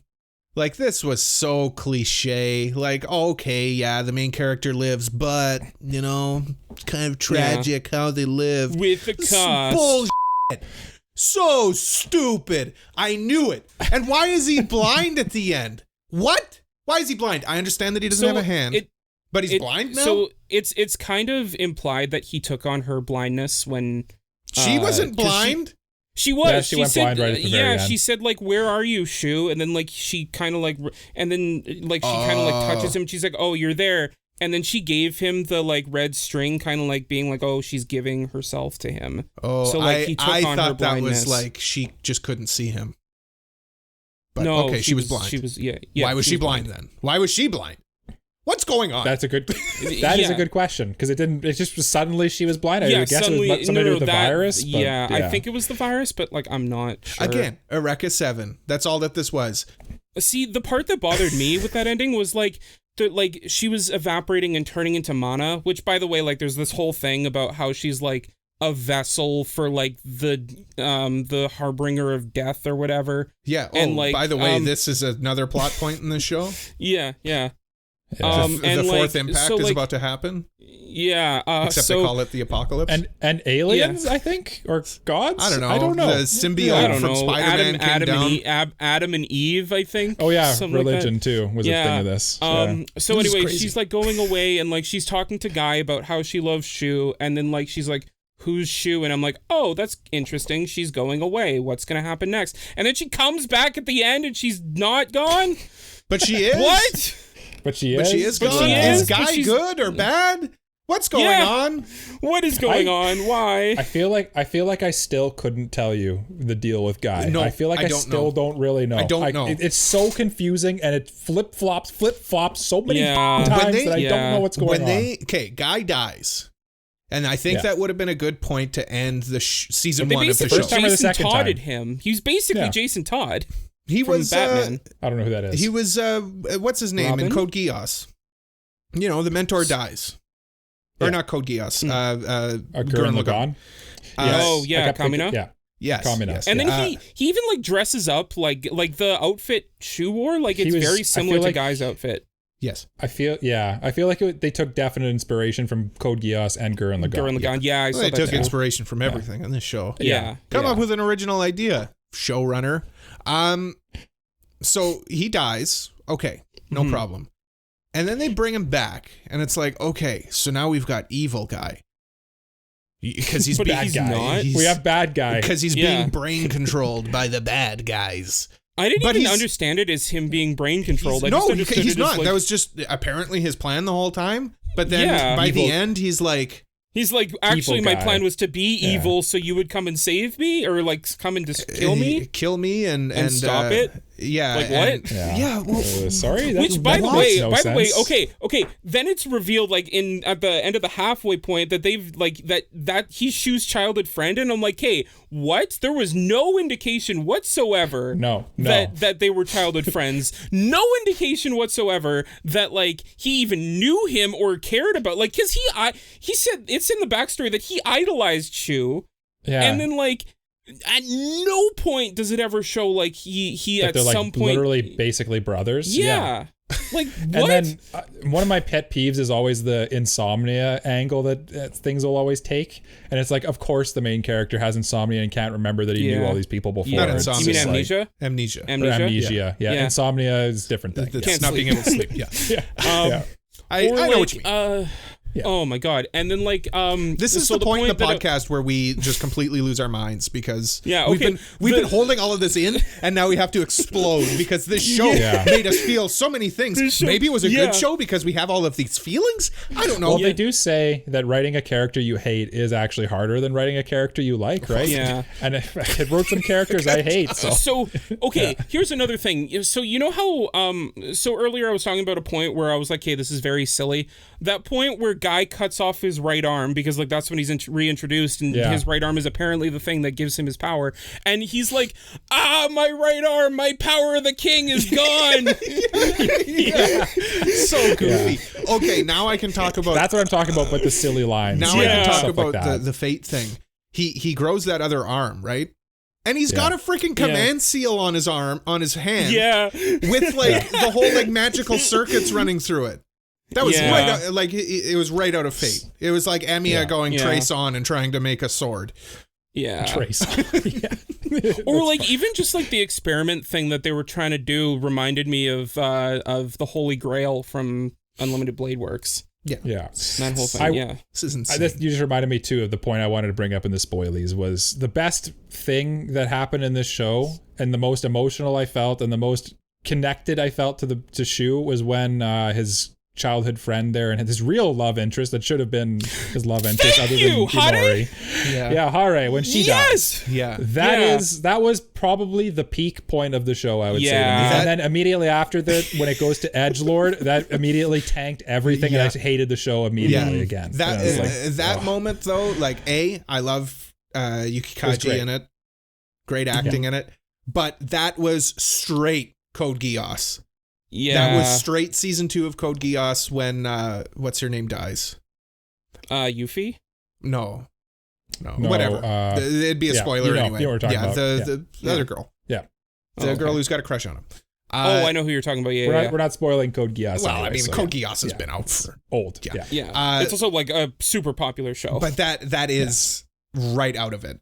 And he like I get that they're friends, but the character relationship between the two of them only really becomes a thing in like the previous 2 episodes.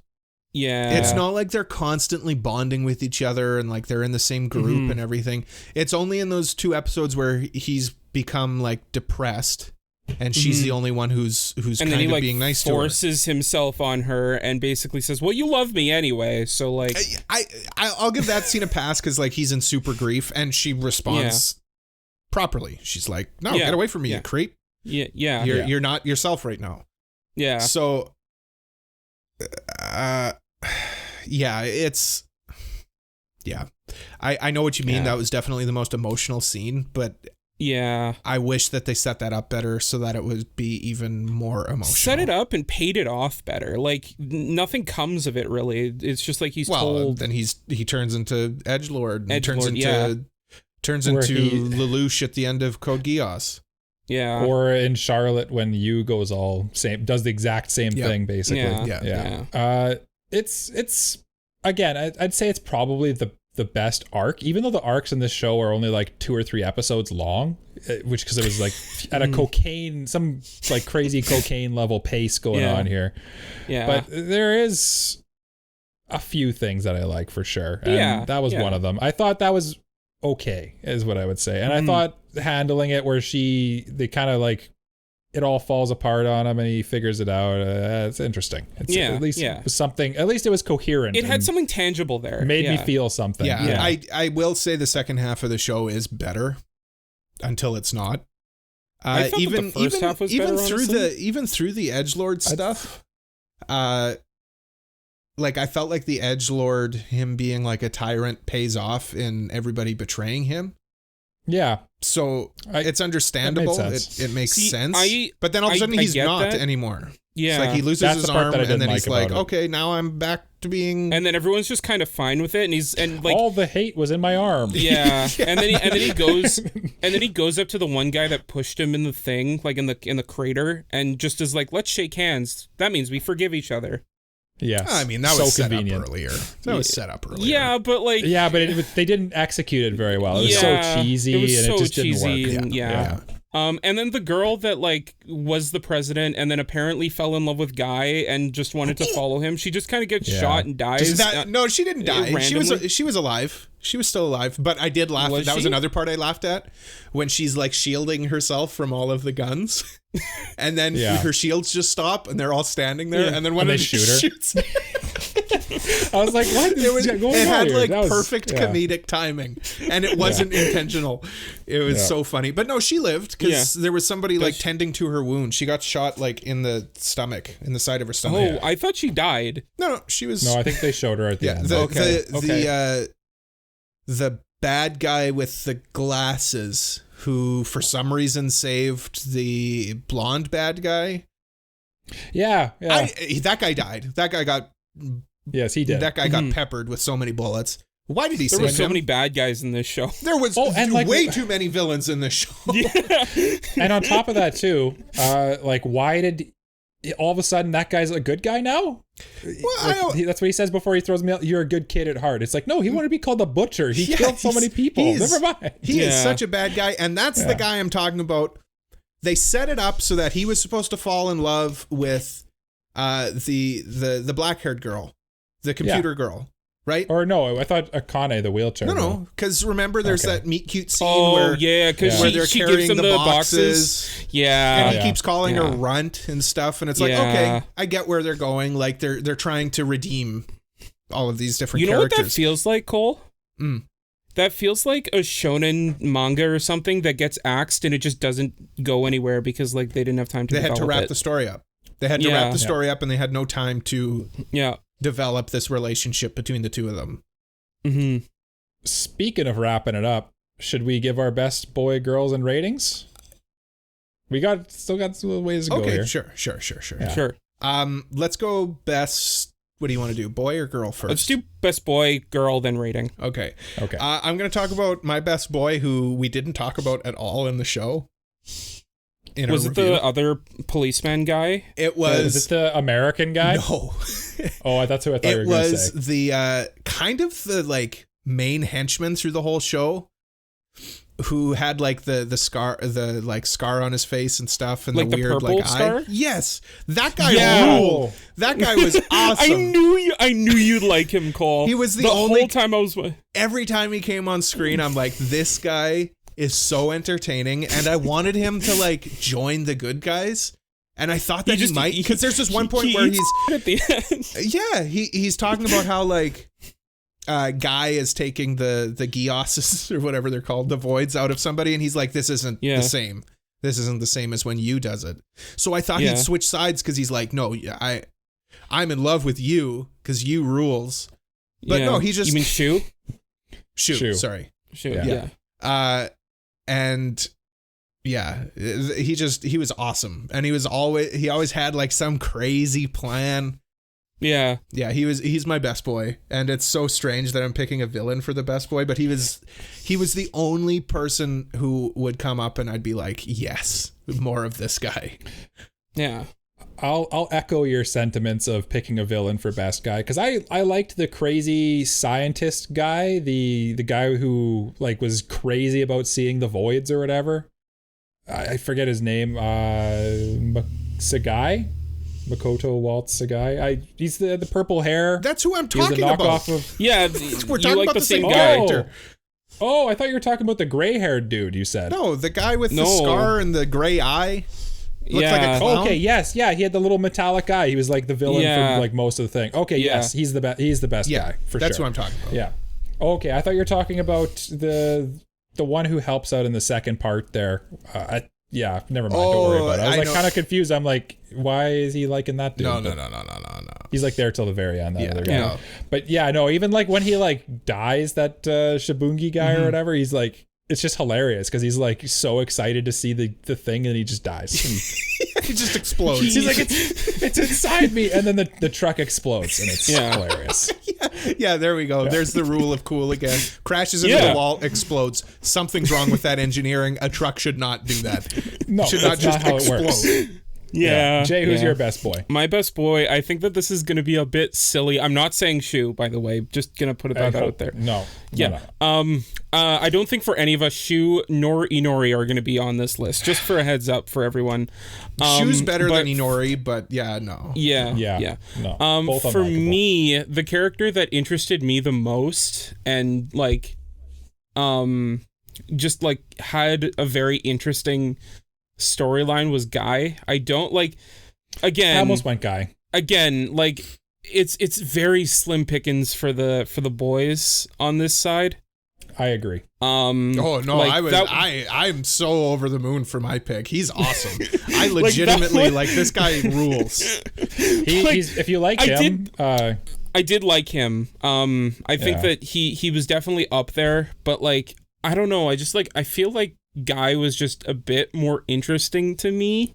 Guy he was supposed to be he was like the guy who was supposed to be the protagonist of this. Guy to me, I got soured on Guy when during the second. He came half. back. Yeah. Yes, I agree too. Yeah. Best girl. This one's tougher. This one is tougher. Why don't one of you guys go? Because I'm still like on the fence, and I gotta pick one. Okay. My easy one here is wheelchair girl ISA. I think she had the most like interesting character and character development in this show. Honestly, like of she almost had a all nice the characters payoff at the end. You know, where she like asks him to help him into the. I like that. Yeah.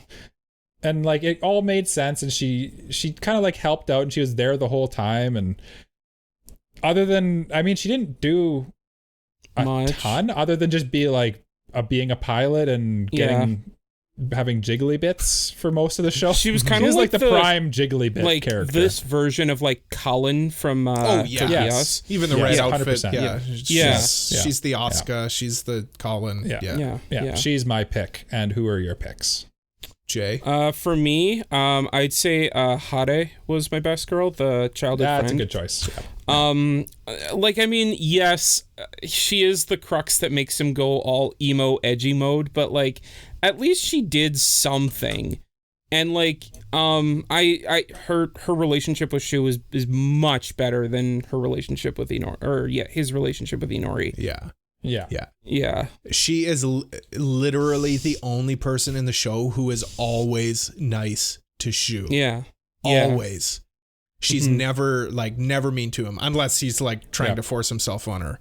Yeah. Which is justified. Which is exactly. Honestly, those two were my picks for best girl.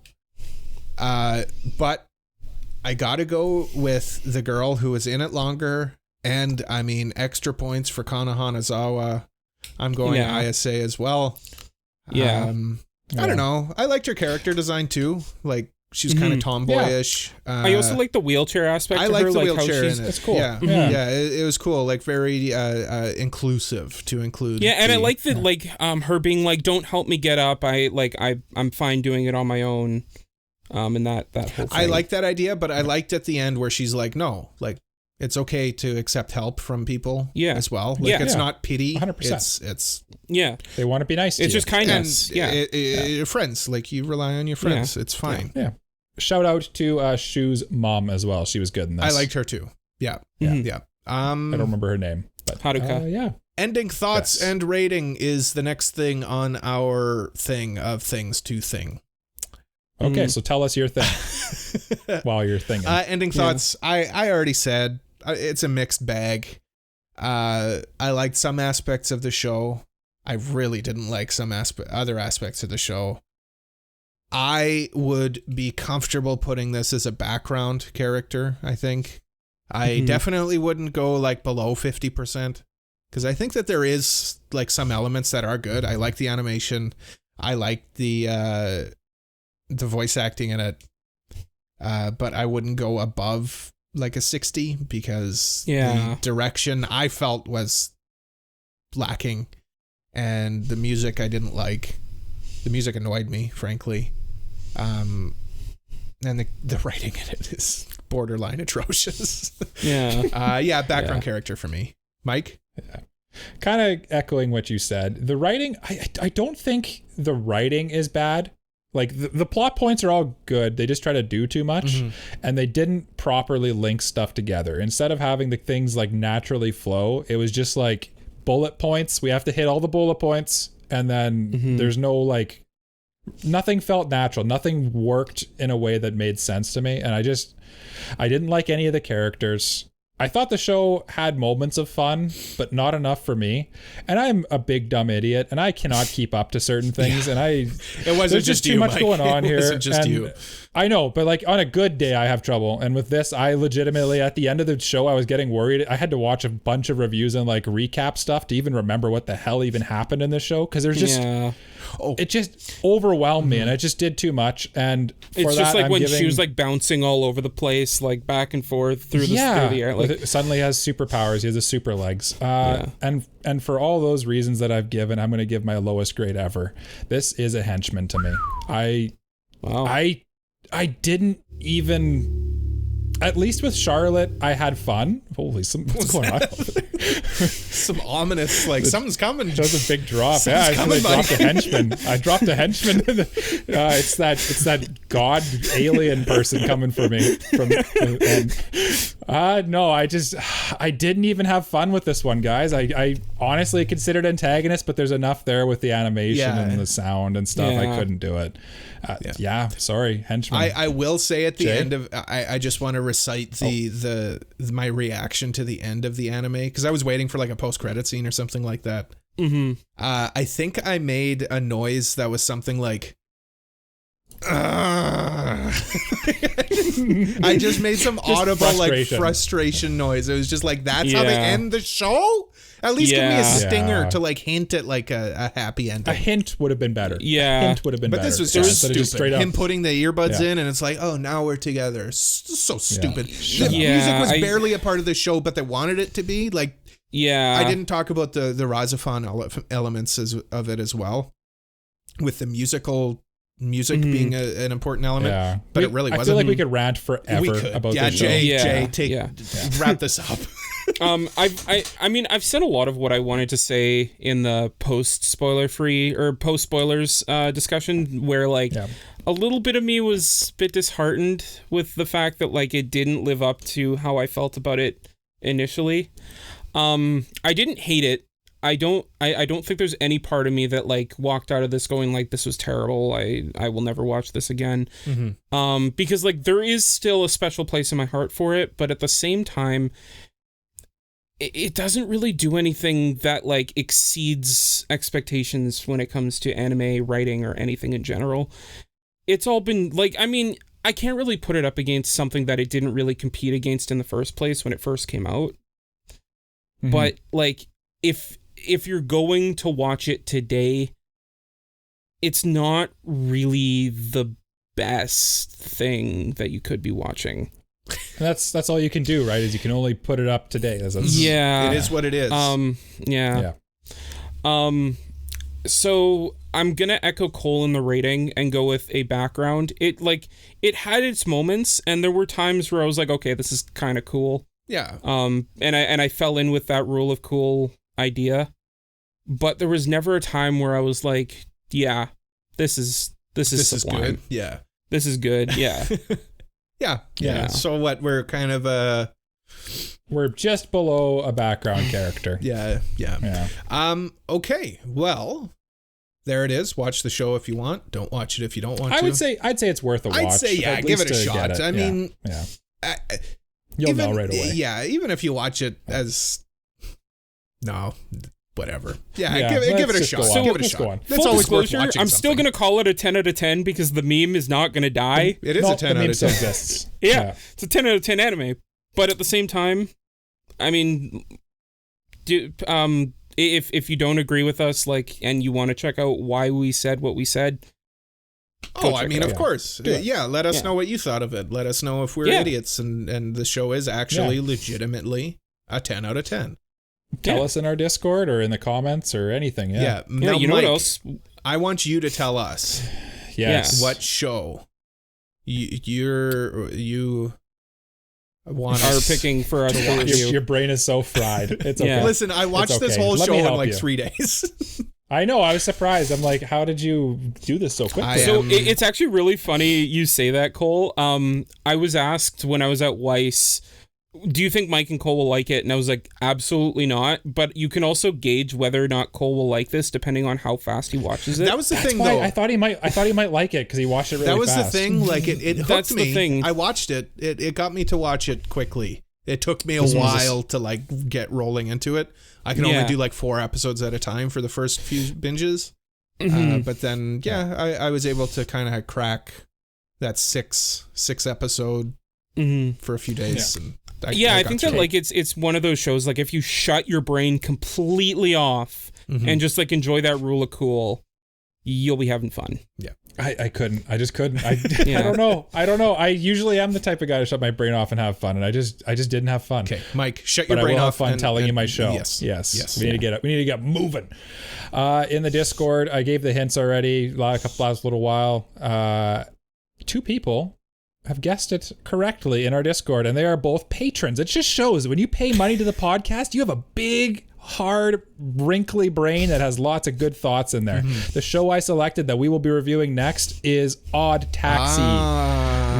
Yes. I have been meaning to watch this show, and I just haven't gotten around to it. So I'm glad. That's exactly how I felt too, and I don't think any of us have watched it. So that always gives it bonus points in my books. But also, the show doesn't look up my alley, so I really hope it changes my mind. Hey, you never know. Let's find out. Yeah. So we'll do that for our August review, I guess. And then after that, we'll do a listener choice. So actually, next week, we're going to announce the shows that we'll have for our listener choice poll. But that's for next week. Yeah. We're going to wrap up this week by saying thank you for listening to another episode of the Anime Protagonist Podcast. You can follow us on all of our social medias at anipropod. That's ANIPROPOD. You can follow me personally at anipro_cole. That's ANIPROCOLE. Michael, where can they follow you? Follow me at Gritty Gundam, GRITTYGUNDAM. And Jay, my sweet baby Jay. Yeah. Where can they follow you? You can follow me at AniProJ. That's ANIPROJAY. Name change. Jay Garrian. Let us have a moment of silence for Jay Garrian. No. You can follow me on Thread at AniProJ. Only Thread. There we go. I like and it. Instagram by extension. I like it. Please leave a like, review, subscribe. If you liked us, give us a 5-star review. Tell a friend all about us. And don't forget to join our Discord if you like it. We have an active Discord community. Lots of fun going on in there. Links to everything is at our website, anipropod.com. And if you really liked us, like I'm talking, really enjoy the product that we put out, why don't you consider following us on Patreon? Mike, why don't you tell them what they could possibly get by joining our Patreon? Well, simply, you can get priority mailbags is the first obvious thing. You get a excess little chat in our Discord where you can chat directly with us, and there's only other patrons in there. It's like an elite little club we have for you. You get bonus episodes. Once a month, we record a bonus episode and dish it out to you. You get a nice little blue name in our Discord. You get some other things. Jay, help me out. You get early access to our episodes so you can watch them before anyone else. Yes, you get them early. And they usually in the patron chat, they pop off about our hottest takes and what silly thing we said this week before anyone else. And it's great. It's awesome. I love having the patrons. I got roasted today. Yeah, it's deserved. It is deserved. You know what? We got hot takes, and that's just the way it goes. That's why you listen to us. That's why you love us. You know who has good takes, though? You know who has really good takes, though? Our patrons? Our patrons. Yeah. Speaking of our patrons, why don't I list them in the following order? Mr. Family Guy 36, Elijah Wood. That's the Elijah Wood, ladies and gentlemen. Brain Dead B-Dog, Super Mexi, Pete from What Do You Say Anime, and Peach.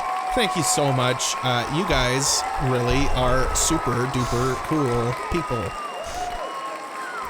Fantabulistic. Fantabulistic. Anyway, we will be back next week. But until we come back next week, we say, as we do at the end of every episode of the Anime Protagonist Podcast, bye-bye.